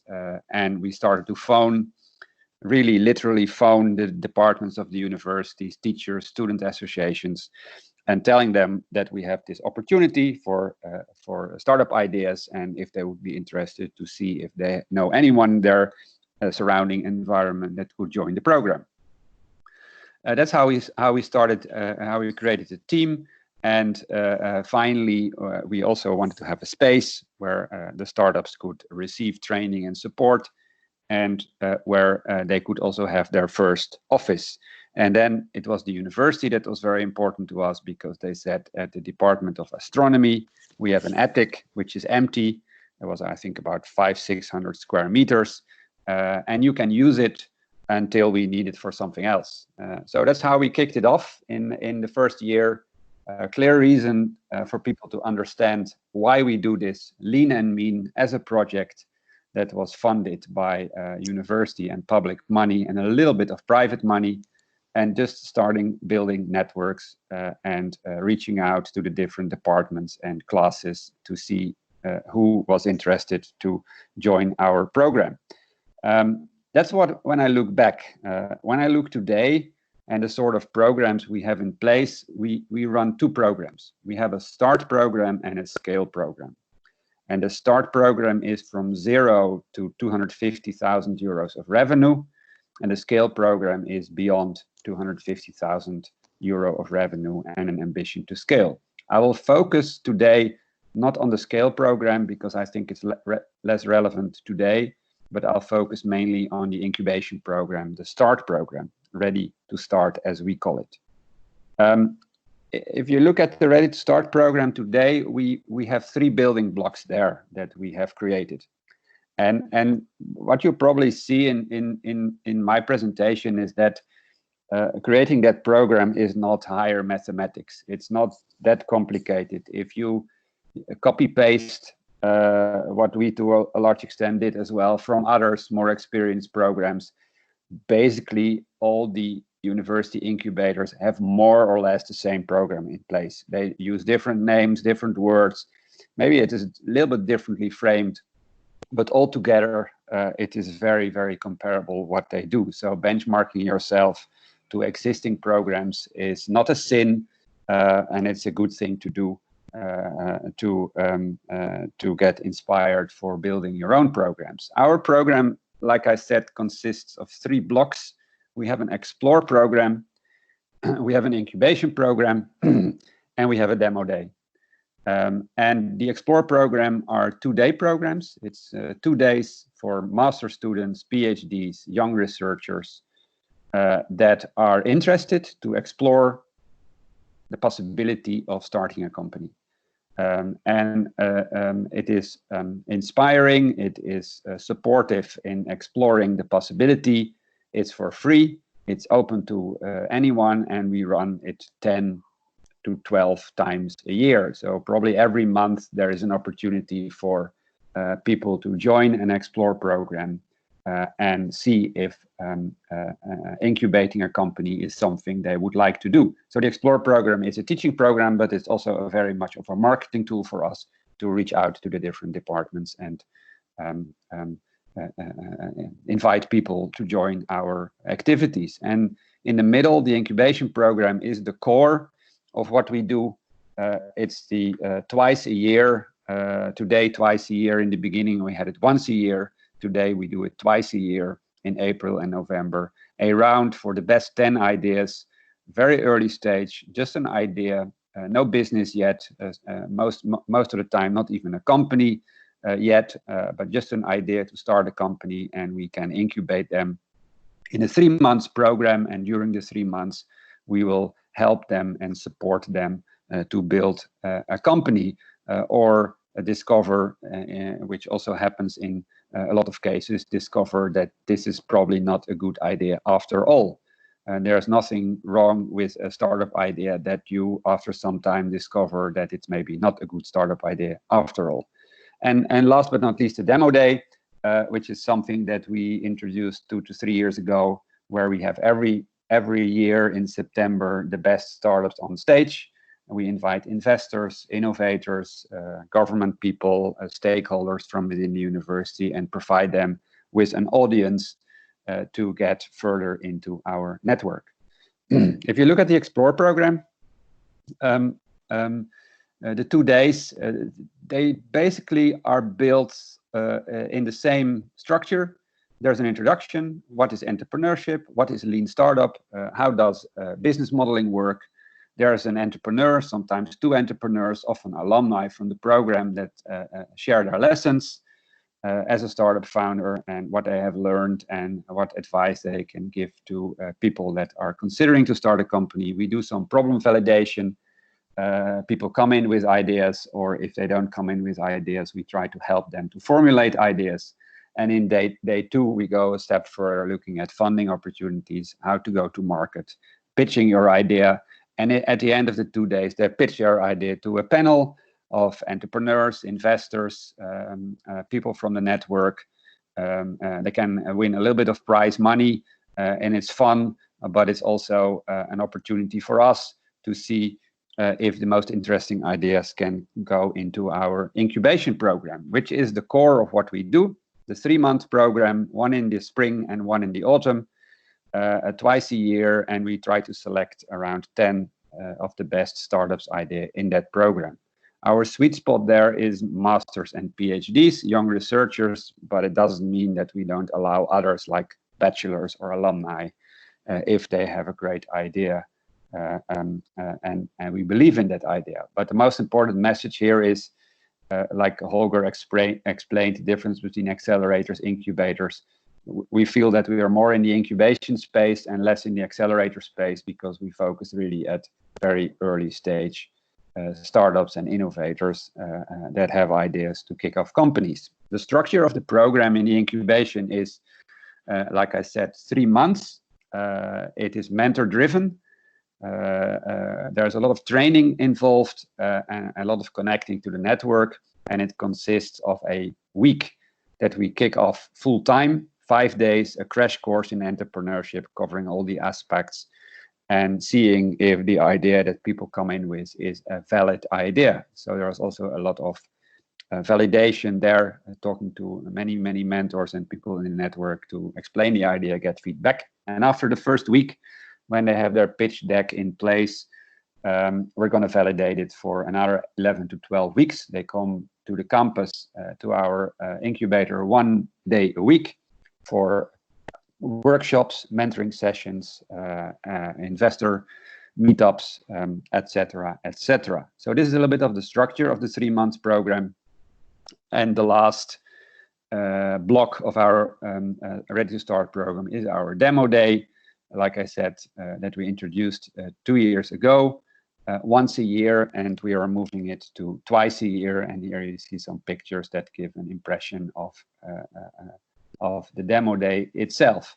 Our incubation program, the key takeaways, and I think that's important for you to keep in mind as well. It is learnings that we have discovered on the way. But it's good to keep that in mind also when you start and kick it off. There are a few things that are extremely important to focus on. The first one is pipeline development. It is hard work. It is a lot of reaching out within the university to all the different departments to find new ideas of people that want to join your incubator. It's not something that goes with newsletters, posters, flyers, or other type of online and offline communication, but you really have to go to the different professors and departments, reach out to them, explain the story, give guest lectures, and on a permanent basis trying to fill the pipeline of the program. It doesn't fall from the sky like rain or snow. You have to work hard to be visible, to be on the radar of the people, and to convince them that your program is a good thing for them to join. The second is program development. It can always be improved. The quality of the people that are participating, the size of your network, and the content of the program. It can always be improved and developed. The third one is focusing on founders who get things done. It's a little bit general statement, of course, but what I discovered over the years is that if you look at people with an idea, you never know if it's going to work because you can't predict the future. You don't know what's going to happen, what will be the factors, the reasons for success. I have been wrong so many times that I thought this is going to be a great company, or that I said this is not going to work, and it turned out to be vice versa. So you can't really predict who is going to win and who is not. But an important thing is the mentality, the passion of the founders should be focused on that they want to get things done. They have to be 24/7 in the company. They have to be coachable. They have to be able to learn from advice of others, and they need to express this mentality of we're gonna fix it one way or the other. Alumni engagement, an important one to focus on. A mistake that we made from the beginning, I explained also yesterday, is we didn't engage our alumni that much in the beginning because we were all the time focused on the new startups coming in. Today, the last 2-3 years, we're focusing more on getting the alumni into the program again. It works very well, but now it is a lot of hard work to get them connected again because they're a little bit out of sight, especially the ones that have grown or moved to other companies in time. And we're trying to do a good work there, but my advice to you is to do that from day one and not like us to pick it up after a few years. Of course, the demo days are important. You have to show your community, your university, your ecosystem, your stakeholders what you are doing, and get your startups connected to that environment as well. Tell the world what you do and share your successes and your learnings. So moving from programs to portfolio. We never in the beginning focused on an area. We said our sweet spot is the university. Our sweet spot are students and young researchers, especially masters and PhDs, and everybody with an idea is welcome. It doesn't matter what your background is, and it doesn't matter what your idea is. But now, 7 years later, if you look at our portfolio, you see that most of it, 70, 80, maybe even 90% is software. We didn't choose that up front, but if you look at the portfolio today, it is mainly digital software, and of course, platforms, security, artificial intelligence, software as a service, all the different types of software companies are in our portfolio. And today we have this focus on software technology startups with a little bit of chemistry, life science, and instrumentation as well. But we didn't choose for this up front. So from our perspective, the advice would be just let it happen. Don't be too strict in the beginning. Just see what comes to you, and a certain focus will probably turn out by itself. This is our dashboard. Not so much. I invite you not so much to look at the different figures. It's 2017. We update it twice every 2 years. 2019 we just updated, but it's still with our shareholders, so I cannot reveal it here. But the figures, they don't matter. But what it tells you is that these are the things that we feel are important: survival rate, revenue created, jobs created, the number of companies. That's important. And like Holger explained, it probably differs from program to program and incubator to incubator what you think is important. But for us as a university business incubator, this is important. The number of companies, the number of jobs, the number of sales, these are important KPIs for us. Then what kind of companies arise in the portfolio? I differentiate between three types. The first one are the spin-offs. So that is a company that's based on research, scientific inventions being done within the university. If you're not a research university, probably this is less important for you. But for us, as being part of research university, this is important. So PhDs, young researchers that do interesting scientific inventions and are interested to start companies with it, to bring it to the market or to the world, we support happily. And you see two examples here of different PhD students starting companies in different areas. A second one is startups that are founded by young researchers, but are not spin-offs in the sense that they are based on a scientific invention, but they are just young researchers that see an opportunity in their field. And we have two examples here of companies that we incubated in the first years of our existence. And one of them, the first one, Cypher, has been acquired by Qualcomm in 2017. It's not necessarily an objective of us that companies go public or are acquired. They can also grow independently, but it's a sign of interest of the ecosystem in our companies if they do. And the third group is the student founded companies, students that are founding companies based on an idea they have, an opportunity they see in the market, or a passion they have. A company called Dime, which was incubated in 2018. It's a fintech company, or Findest, which is a technology company, in 2016. And this is a third category of companies that we incubate. The bottom line is that it always needs to be a science or technology-based company. So that's a little bit about the portfolio. Let me turn to the organization. Today, I said in the beginning, we started in the business school, but today we are a private company, a university business incubator. Like I said, focused on startups and spin-offs that are based on a technology or a scientific invention.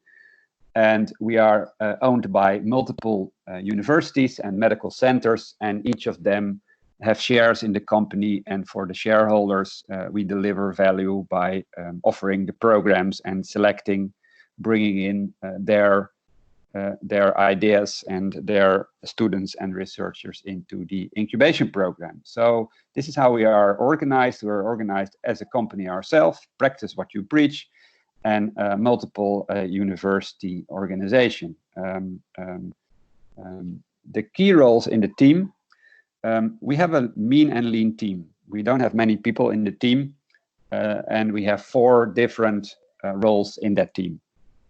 There's a portfolio manager. That's the person that is running all the networks of investors, mentors, service providers, corporate innovators, launching customers, etc. So the network is huge.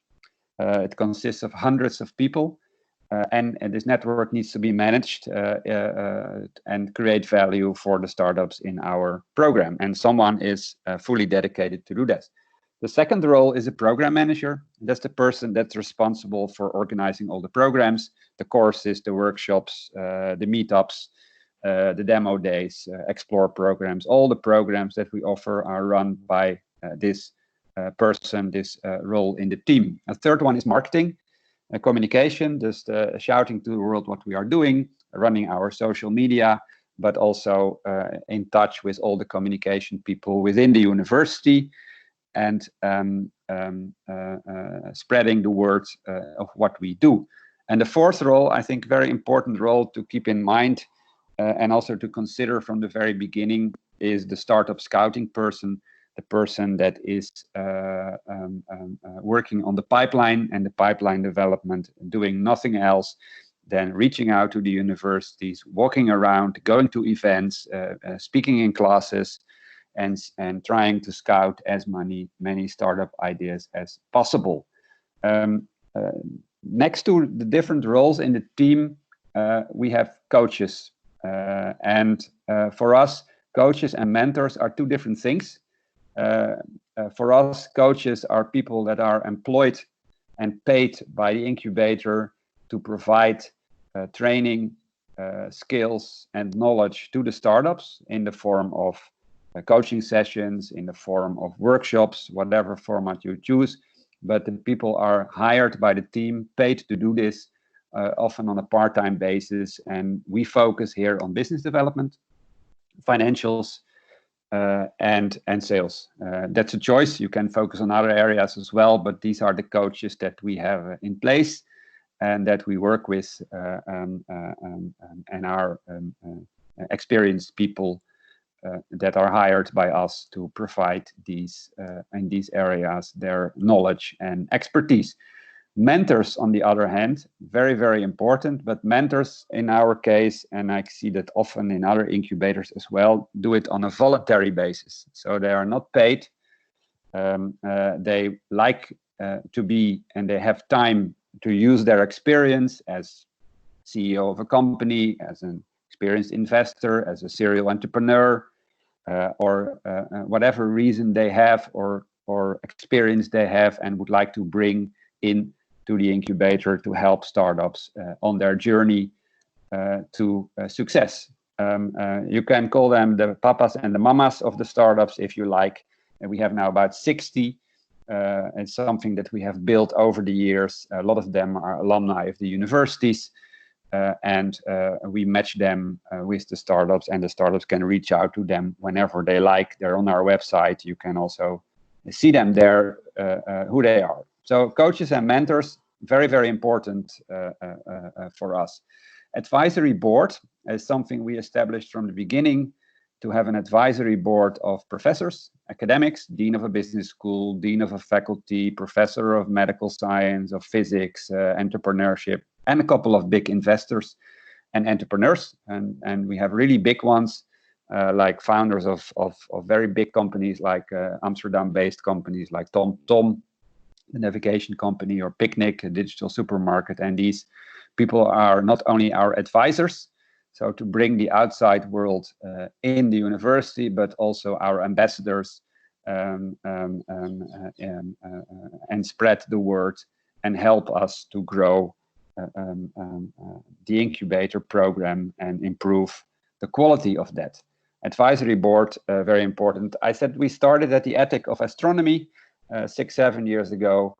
I often think about that with nostalgia, but today we have our own location at one of the university campuses, our startup village, which is a container-based location where we can host 35 companies. And it's also our campus where we can offer the programs and support to the startup companies. Some impressions of the location. Very important to have your own location, because the visibility today is so much higher than it was when we were in the attic of astronomy, where hardly anyone knew that we exist. And today, probably everybody knows the startup village and the place where we are, and it creates a landmark and a lot of visibility. The last thing I want to tell you about our story is the business model. I told you in the beginning, our business model, it was a project which was publicly funded and funded by the university. So that was not really a business model, but it was more of a project funded activity. But the promise we delivered then at that time was we use these 3 years of public money to develop our own business model. And we have chosen the business model to be a revenue share. So we don't take equity. We take a revenue share, and the revenue share is at 2% of the revenue as soon as a startup reaches 250,000 euros of revenue. And we do that 5 years in a row. taking 2% when they have hit that that level. Why do we do it like this? Well, to ask a fee from the startup is not feasible because they don't have money. To take equity, we don't do that for two reasons. First of all, is we want to make it as easy as possible and the threshold to be as low as possible for people to join. So it's all free. There are no commitments. You don't have to give us shares. It's only that if you're successful, you pay back, and that's fair enough. And I think everybody thinks that's fair enough. The model is based on 20 companies per year. 2 of them will be a superstar, and especially these 2. In this case, it's like reasoning as an investor. These 2 should be able to pay for our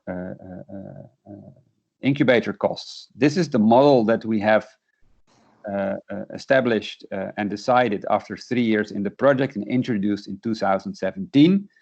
And of course, we had this great hockey stick. We have a 500K more or less of operating costs, and when the grants will disappear in year 2, 3, the revenue share will go up, and in 5 years, so that will 2022 for us, will be break even. Let's see if that happens. 2019 was the first year we got indeed some revenue share from a few companies, and we have to see if that grows in the future. What I think is that an important lesson for us, almost the last slide of the presentation, is that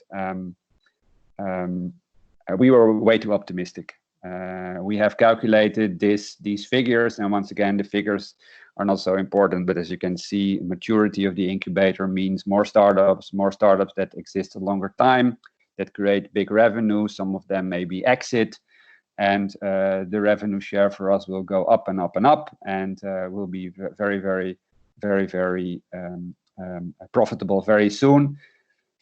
I think it's still a trajectory that's possible, but we were way too optimistic. It takes 5 to 10 years for companies to become mature, to become self-sustainable, and to reach the levels that we predict here in this overview that we set a few years ago.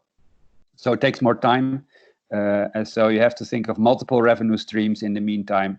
Might it be public, might it be private, or some other sorts of revenues like rent and others, but to rely completely on startup revenue is more of a 10-year projection than a 5-year projection. It just takes a long time to do that. You also see that with private accelerators like Startup Bootcamp and Rockstart, where they take equity, 8%.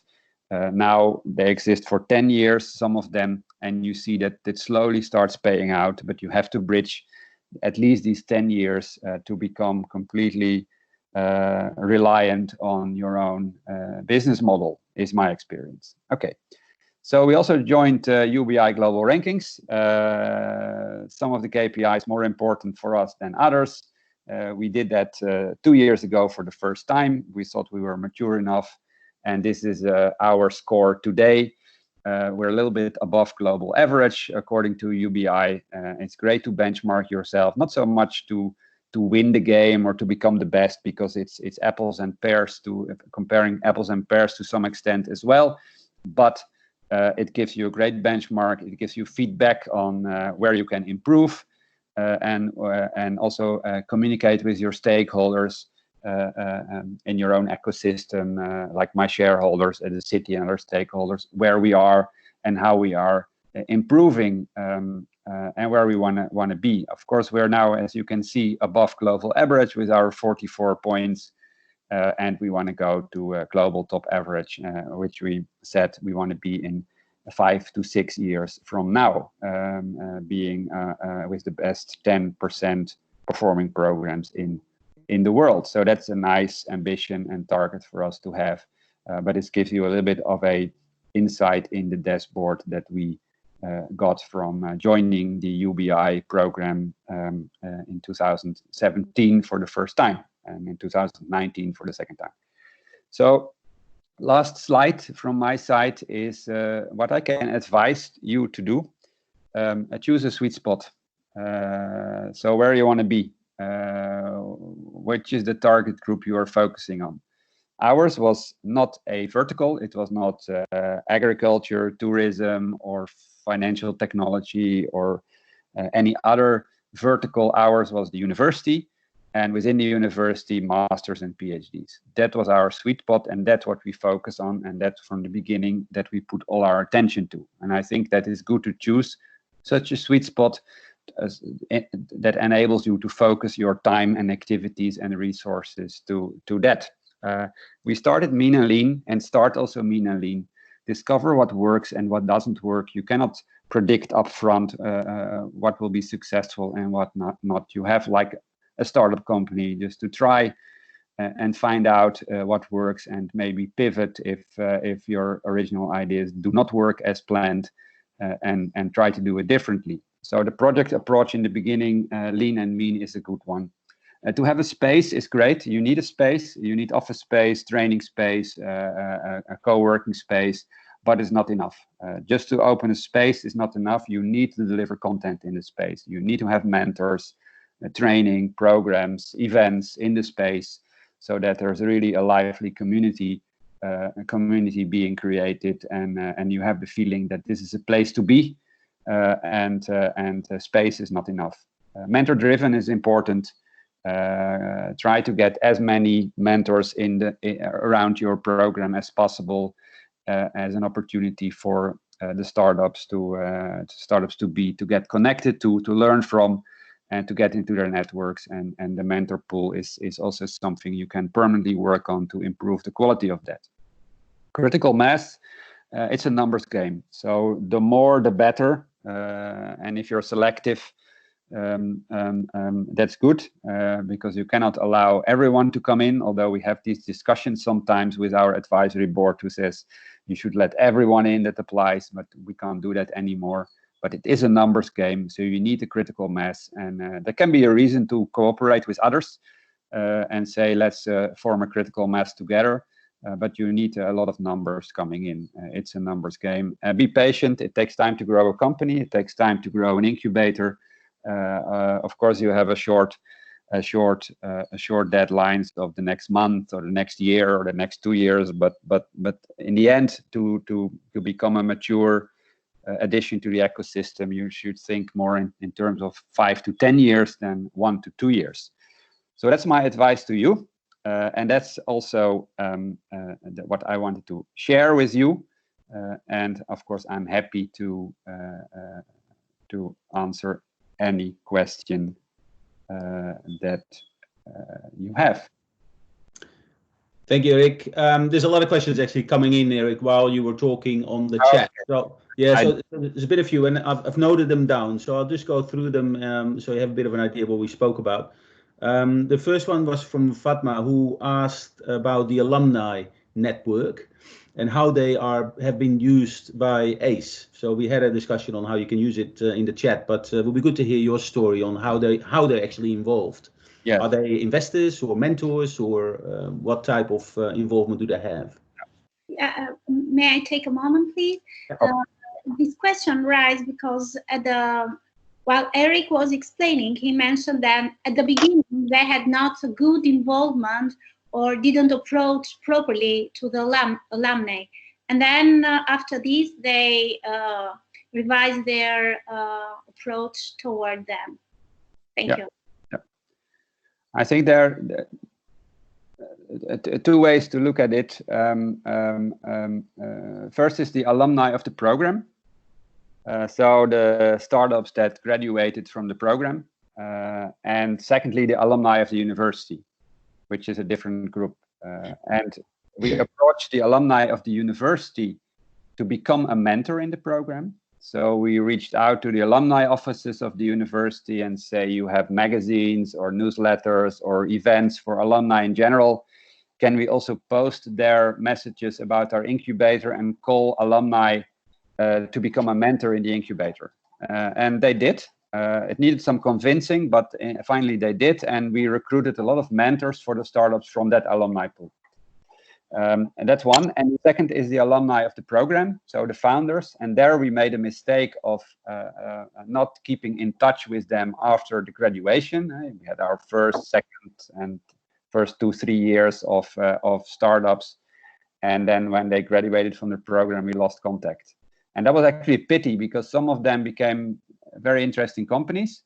Some of them started other companies. And now we are trying to restore that relation. And it takes time and effort, of course, because we lost track of them. And if you do that from the beginning, it would also be great for them to be a mentor, or to come and share their story, to have a founders talk with the startups, etc. So that's the 2 alumni groups: university alumni, program alumni. The mentors in our program, they often have different reasons that also touch upon your question, different reasons to join. Some of them just like it. They're a little bit older, experienced people. They like to give back and share their experience with young people that start companies. So they have a more of an altruistic motive. They just like to give back. Others have a less altruistic motive, not necessarily selfish, but they're looking for a startup to join, or they're looking for a startup to invest in. And that's fine with us. We sign an agreement with the mentors that they are transparent about it.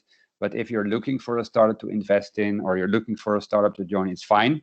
And as long as you tell us if you do, and be transparent about it. So the motives of mentors are different, and we're fine with that, because if they want to invest, yeah, that's perfect. We're looking for investors. So yeah, that's a little bit of the overview of alumni and alumni engagement as mentors, or as previous founders, and helping startups to learn from them. Is that answering your question? Yeah, completely. Thank you. Thank you. If I can jump in here real quick as well, like just to add on to what Eric said. And Fatma, I think you're exactly on the right track with your questions about why and how to engage alumni. And one other dimension here is PR. You know, if you have a charismatic founder who was successful, not only personally, so who made money out of their startup, but also who create a successful company that you can show, that you can promote. Because a lot of the things, and this is maybe what you felt a little bit during my presentation as well, a lot of the things are very abstract, right? We talk about numbers, about KPIs, but to have a true success story on a personal level, as well as on a company level, this will open so many doors. And especially in a system where entrepreneurship might still be seen as something weird, fishy, non-traditional career path. And then you have someone who's out there, who made money, who has a running, thriving company, and says, hey, I'm where I am today because of the amazing support I got from XYZ incubator. This is of tremendous help and value for your program to get through the door, not only to get the deal flow going with the startups, and this is something very hard, as Eric mentioned, getting the first startup cohort in is hard. If you have someone who vouches for you, it gets easier. Same with money. If you have a really great successful company that came out of your incubator, it's very easy to ask your government for support. It's very easy to show to corporations, look, we are creating these types of successes. Yeah, I agree. It's a kind of brand. So you put a brand within this. Exactly. Yeah, exactly. Yeah. Okay, Arjan, going through the questions. Eric, yeah, I got a few more, Eric. Okay. There's a few more there. The second one that was asked was from Fobona, around the profiles of the team, which you've mentioned. You know, the programming itself, the marketing, the startup casting and things like that. And the question was, which ones are you personally, at least that's how I understood Fobona, which ones are you involved in as a CEO, or in all or none of them? I'm only going to Albania to talk to people there, and the team is doing the work. No, seriously. This is a small market, Eric. I think you're doing far beyond that. No, my role is, I mean, that's of course different from incubator to incubator. My role is divided between our location, Startup Village. So I'm responsible for the location, which is probably 50% of my work. It's a real estate job, so to speak. And the other half, I am responsible for the team. And my main responsibility is stakeholder and shareholder management. So what I do in the 2 days a week that I have for ACE, managing the shareholders, managing the stakeholders, the city, the corporates, at the CEO level, the deans of the university. There's always popping up something in the university at the board level or dean level or professor level that has to be managed, because you all know that universities are not always very, very easy organizations to manage. There are a lot of people with big opinions and big egos. So it's a troubleshooter. It's external relations, and it's keeping the team away from this nitty-gritty stuff, so that they can completely focus on what they have to do, and that's delivering a great incubation program. So that's my role. Yeah. Thank you. Was that was sufficient, Verbona? Did you get a good idea? Thank you. Yeah? Yes, sure. Yeah. All right. Let's move on, Eric. Another question from Valerio around the 2% fee of the startups, and he's asking if that's a lifetime fee, but it's not, right? So it's a limited amount of time. 5 times. So the idea is that if you're selected in the program, you sign a contract with us at the beginning, which says the program is for free. We give you all the support for free. But as soon as you have 250,000 euros of yearly revenue, you pay back 2% of that, and you do that 5 times in a row. So if you have 5 years of plus 250,000 revenue, you pay 2% of that back to us. And if you've done it 5 times, we're done. That's the idea. Okay, thank you. Okay, Valerio, is that all you wanted to ask, Valerio? Do you have a follow-up question, or that's it? That's it. I have some doubt about self-sustainability, because as I know, there are very, very few incubators that can be self-sustainable right now. So actually, I don't know how to deal with this aspect.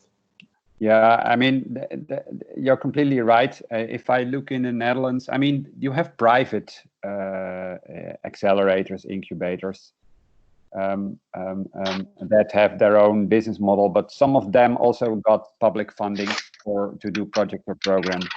Many of them, the private ones, like the Rockstar Startup Bootcamp, the private one in the Netherlands, they are also getting revenues from consultancy. So they do training and support and innovation projects for big companies where they earn their money from, a part of their money from. And if you look at the university business incubators in the Netherlands, even the older ones, like of the technical universities, they still have a lot of public funding.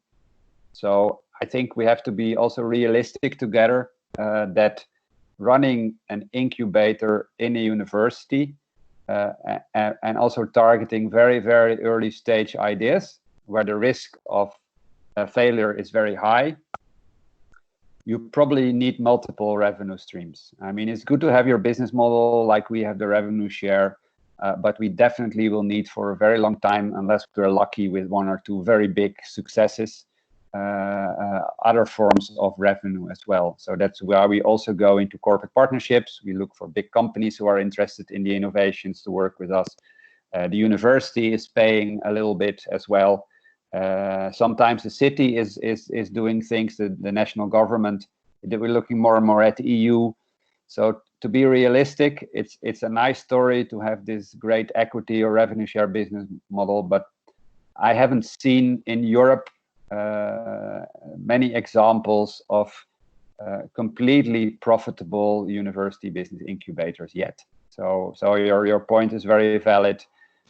You cannot bet on one horse when it comes to the business model. You have to have a multiple revenue stream in place, most likely. And it's nothing wrong with telling the university that if they want to have this facility, that they also pay a little bit for it. There's nothing wrong with that, I think, to convince the university that they all also have to pay money to have this sort of facility in place. So yes, you're completely right. It's not so easy to have a business model and be completely profitable on this particular revenue stream from equity or revenue share. So, yeah. Okay, thank you. All right, Eric, a couple more questions on the chat from Bruna in particular. What was the most challenging thing and the hardest stakeholder group to reach in the first year of the incubator?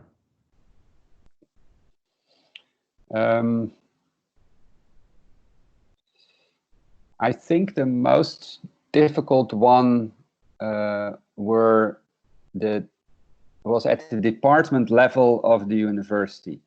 So let's say the city, the campus, the board of the university. At that higher level was not so difficult. Also because we didn't ask enormous amount of resources. We asked some support, but it was limited and within their scope to do. The most difficult one was to go to the professors, the departments, the teachers of the students, to convince them that they should open their class, they should support their PhDs, and they should allow them to join the program because they were the most, let's say, suspicious people, and often it's also a thing of communication, because in many cases they were suspicious because they thought that we were gonna earn money and become rich over the back of their students, and that's a prejudice because it was not our goal and our aim, but that was a sort of first reflection of many professors and teachers. You want to use my PhDs and students to start companies so that you can be rich yourself and earn money from this, which was never our intention, and it's not our intention because I'm not a shareholder myself in the company. But that took most convincing, building trust with these people that this incubator was not our initiative, but it was also their incubator. So if you know what I mean. Thank you, Eric. And the other thing is that we will, as I said before, we will go more into depth in the how to manage those different stakeholders in the ecosystem. And obviously, universities, your own university is part of that as well as corporates and governments. So next session, we'll go into more practicalities on approach and how to deal with that, and what's in your control and what's not in your control. So there will be great input for next time. Last question here, Eric, from Bruna as well. Was there any written agreement between the incubator and the participants in the program? Did you have a contract? Not in the beginning. In the first years when we run it as a project, it was all free because we wanted to build trust and we wanted to invite people and not have any obstacles, just see what happens. But when we started to become more professional and more mature, 2016, 2017, after a project, we drafted the contract. So that means that if a startup or a person was selected in the incubator, we sign an agreement, and this agreement states what we expect from them, what they can expect from us, and also explains the model of revenue share that they signed for and how that works. So yes, there was a legal document. There's a legal document, an agreement between the founder of the company and the business incubator about mutual responsibilities. If I can jump in here real quick, just to give a global context on this as well. As Eric mentioned, so this document, this is actually really important, and all top performing programs have a document like this in one way or the other. So, and this always goes both ways. It's as Eric mentioned, on the one hand, you have to clearly state what your program provides, so the time frame, the services that are offered and that are part of this package. On the other hand, it clearly states the responsibilities of the startup. So the startup knows they receive a service, but they have to deliver. They have to comply with certain regulations. If this is, you have to attend classes or you have to show numbers. And this just makes them invested in the program as well. Of course, this doesn't mean that everything you do has to be written down. Like, you will probably have pre-incubation services. You will probably teach classes. You have info sessions, you have all kinds of outreach activities, but just to make everybody feel like, oh, we are in this together, we are building something, and this comes with rights as well as responsibilities. So this is something that is extremely important and cannot be overstated.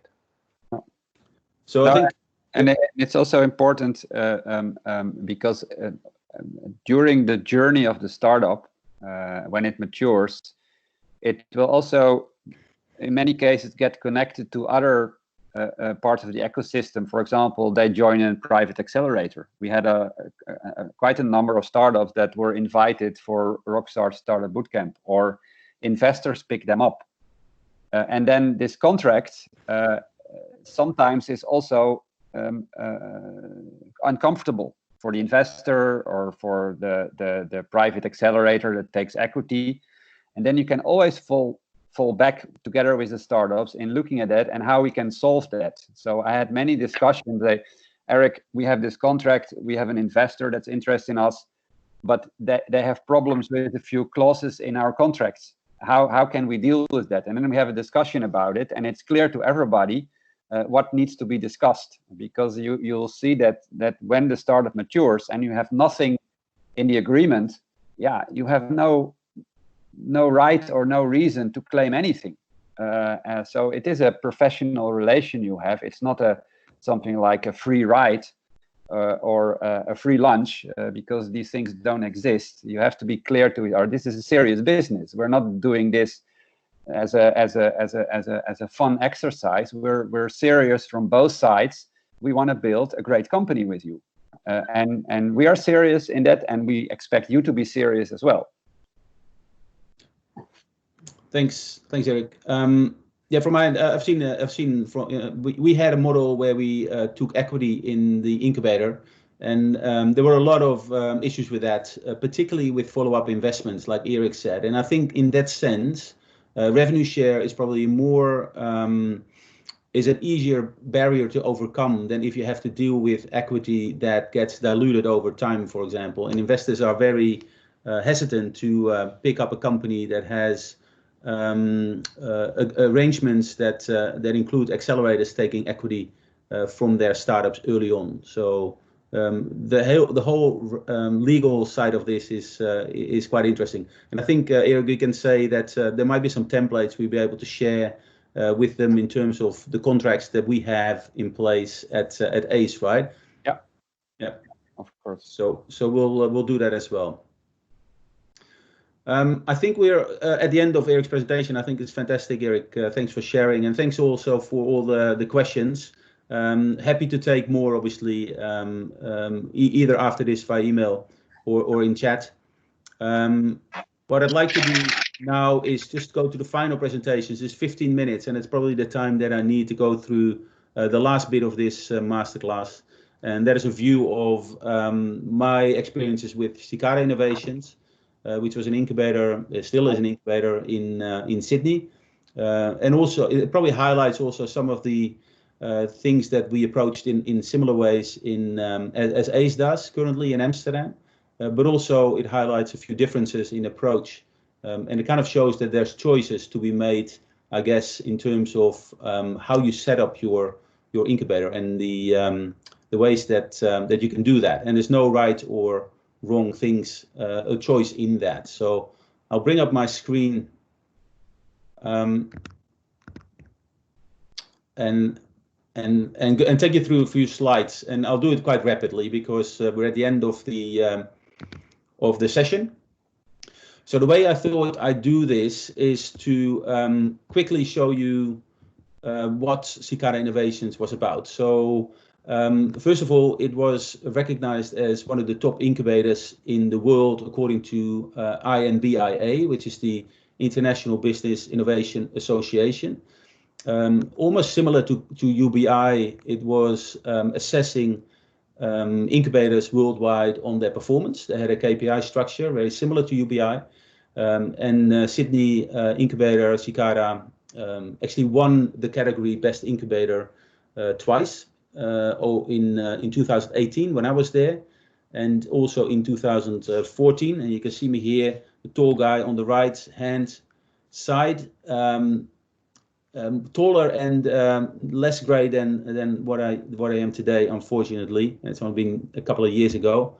So I'd like to take you through a very high level, the 10 reasons why I thought Cicada Innovations was such a great place to be, and with all the services and facilities that they had in place for their incubator. So I'll take you to the top 10. Some of them a bit more extensive than others, but not for too long. So the first one is that it was founded by universities, as ACE is. So there were multiple universities involved in this initiative, and that was important because the universities provided for a pipeline to the incubator. And the way they organized it there is that every university, and there were 4 of them that were involved in this incubator, they had their own programs on campus. So they had pre-accelerator programs where students could explore their ideas for a new business. So very early stage, and they took them through a basic program of validation. And by the end of it, they had a demo day, and Cicada would be there kind of picking up the most promising ideas with the motivated founders that were there to actually take it to the next level. And that's how they selected a lot of their companies. They also opened up to other non-university teams. So it was quite a large pipeline of teams that would join the accelerator. And there were a couple of programs, I'll tell you about it later. But a large pipeline of ideas is very important because it creates some competition to get into the incubator at Cicada. And therefore it creates a lot of desirability as well. So a lot of people were competing for places to get into the incubator, and there were some strict criteria as well to get in. So teams were basically judged on 4 different criteria. So first of all, you had the team, so the people that came in. At Cicada, we always had 2 founders minimum, so we never had a one-person team. And the reason was that over time we've analyzed that all of those one founders really struggled to keep their company in play. And therefore we decided that we needed at least 2 founders in order for them to kind of balance out and be successful. There were obviously other things we looked at in terms of personalities, and Eric mentioned that as well. Incredibly important to have execution capability and some sort of urgency about executing things, being able to be flexible about changing your direction and your idea. All of that was assessed by the teams within Cicada. Second criteria was around the market. So what is the market size? Where do you focus your attention? Who are your potential customers? How big can it be? How easily can it be scaled up? Thirdly, we looked at product market fit. So how does your solution actually match the challenges that are existing in those markets? And the fourth one was very important as well, and that was the community fit. So they looked very much at companies that could enhance their own community of startups. And as you will see, they were all in one building. So they actually resided at a certain location. So it was very important that a new company that would come in would actually fit within the cultural and the values that were displayed in that community. So the second elements that I thought was very interesting with Cicada is that they started out as a very generic incubator, as most incubators do. So they kind of accepted ideas from every technology, from every industry, and that worked well, obviously, at the start, where you don't really have, as Eric said, a lot of natural attraction. But you're kind of happy with everyone that kind of joins in. But over time, they kind of started to specialize a lot more. And their specialization was deep tech, so deep technology, science-based innovation, really focused on that university base that they had.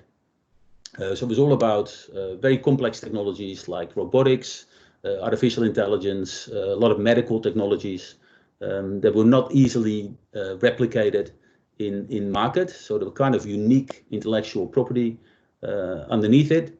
And that always often was protected as well by patents.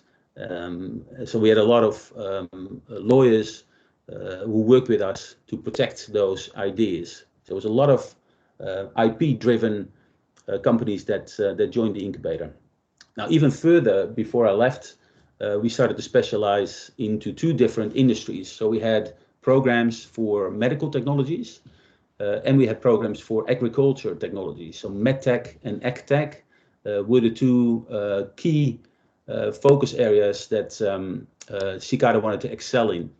And that had a lot of advantages as well, because what you would do is to create some really motivated companies.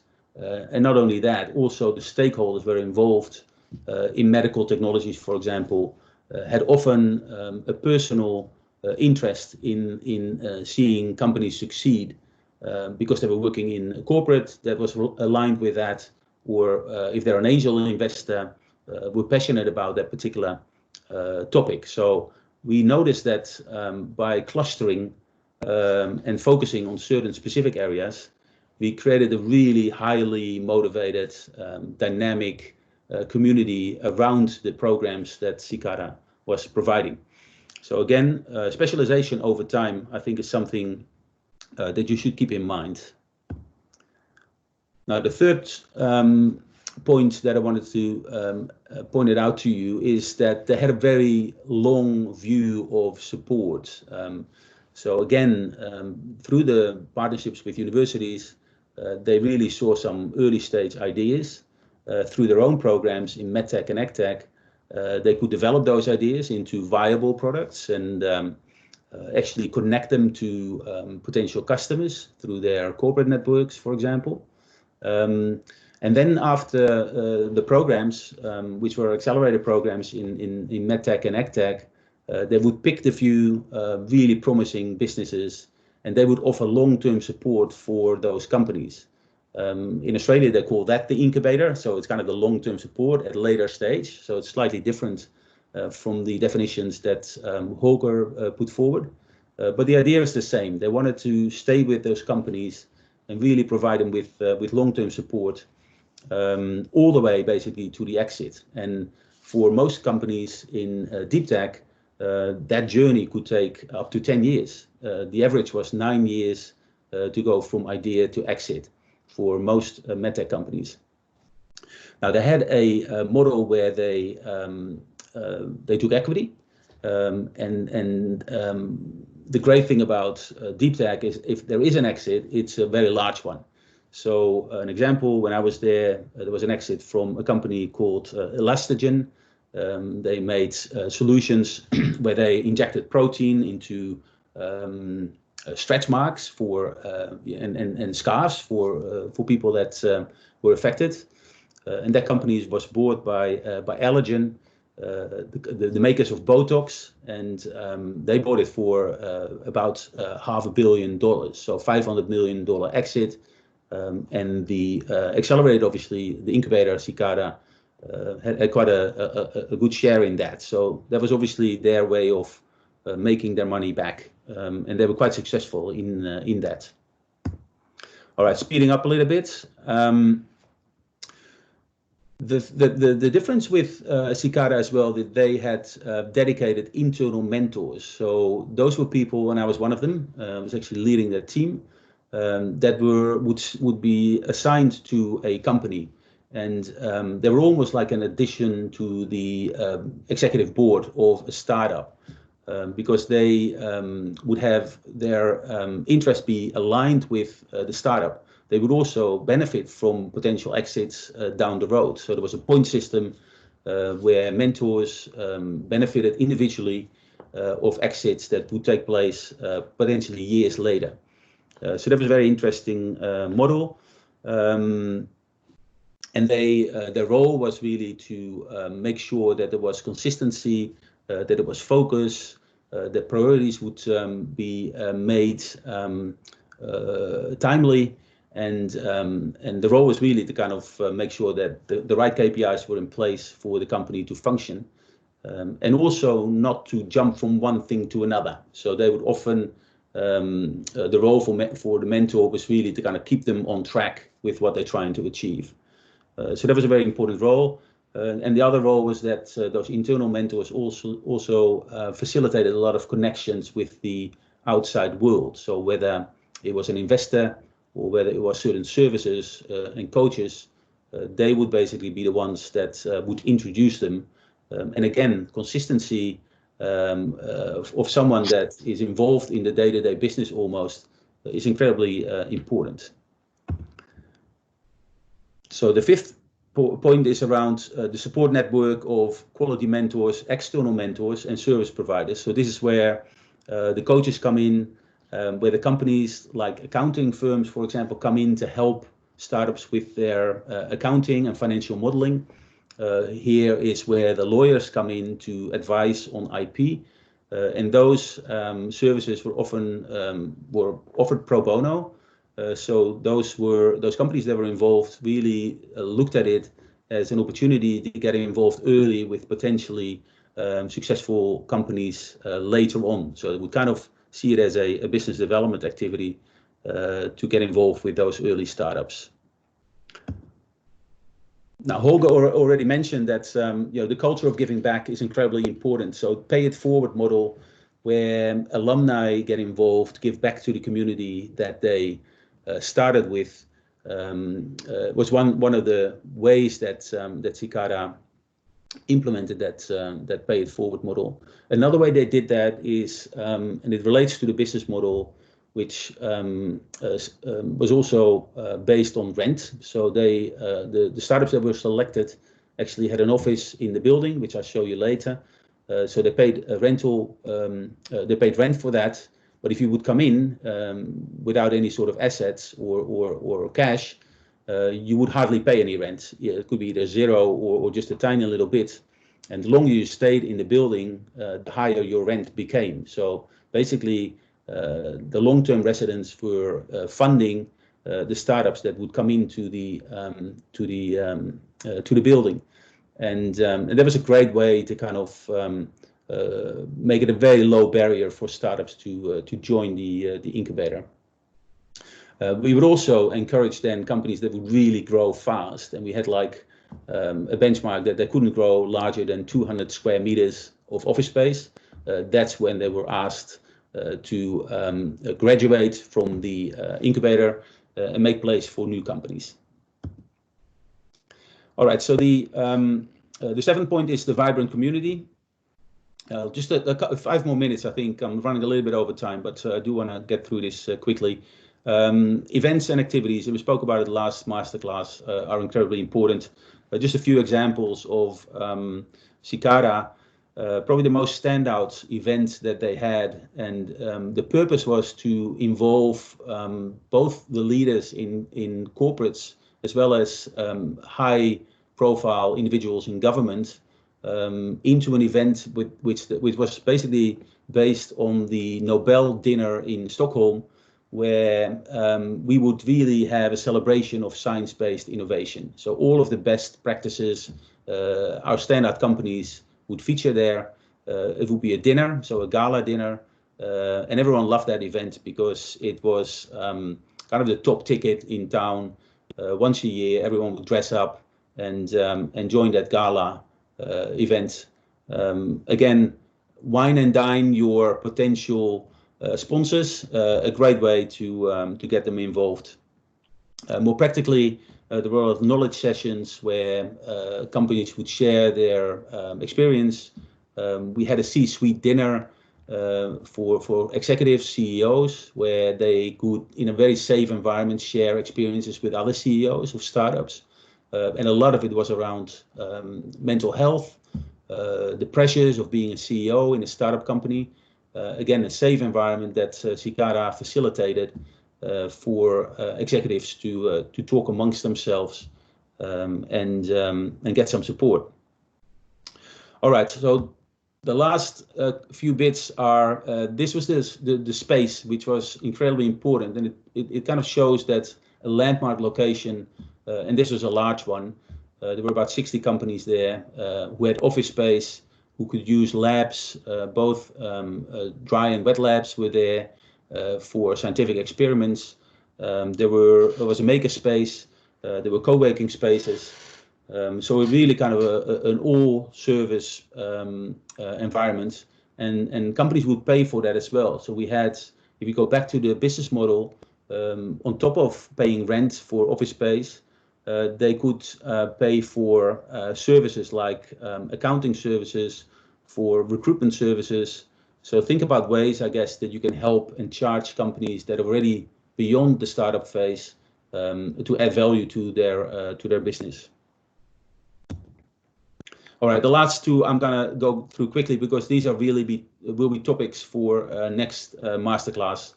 How to embed in investor and corporate networks, and also how to deal with government incentives, and obviously help your conversations with those public entities as well to make sure that you get sufficient support there.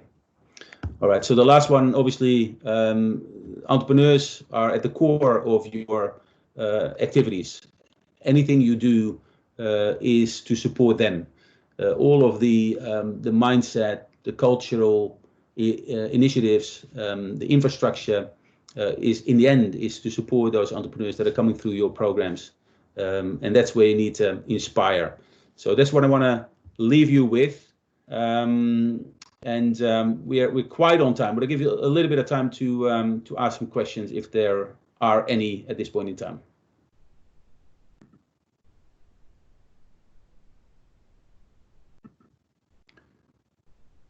Okay, no questions at this point. I know we're at the end of it, I really hope and have the opportunity now to thank you all really for being here for the last 3 hours, and I really hope you enjoyed it. We definitely did, and really appreciated all your questions, involvement, and comments. So we'll send out all the materials, obviously, both in terms of documents as well as the recording that we've made.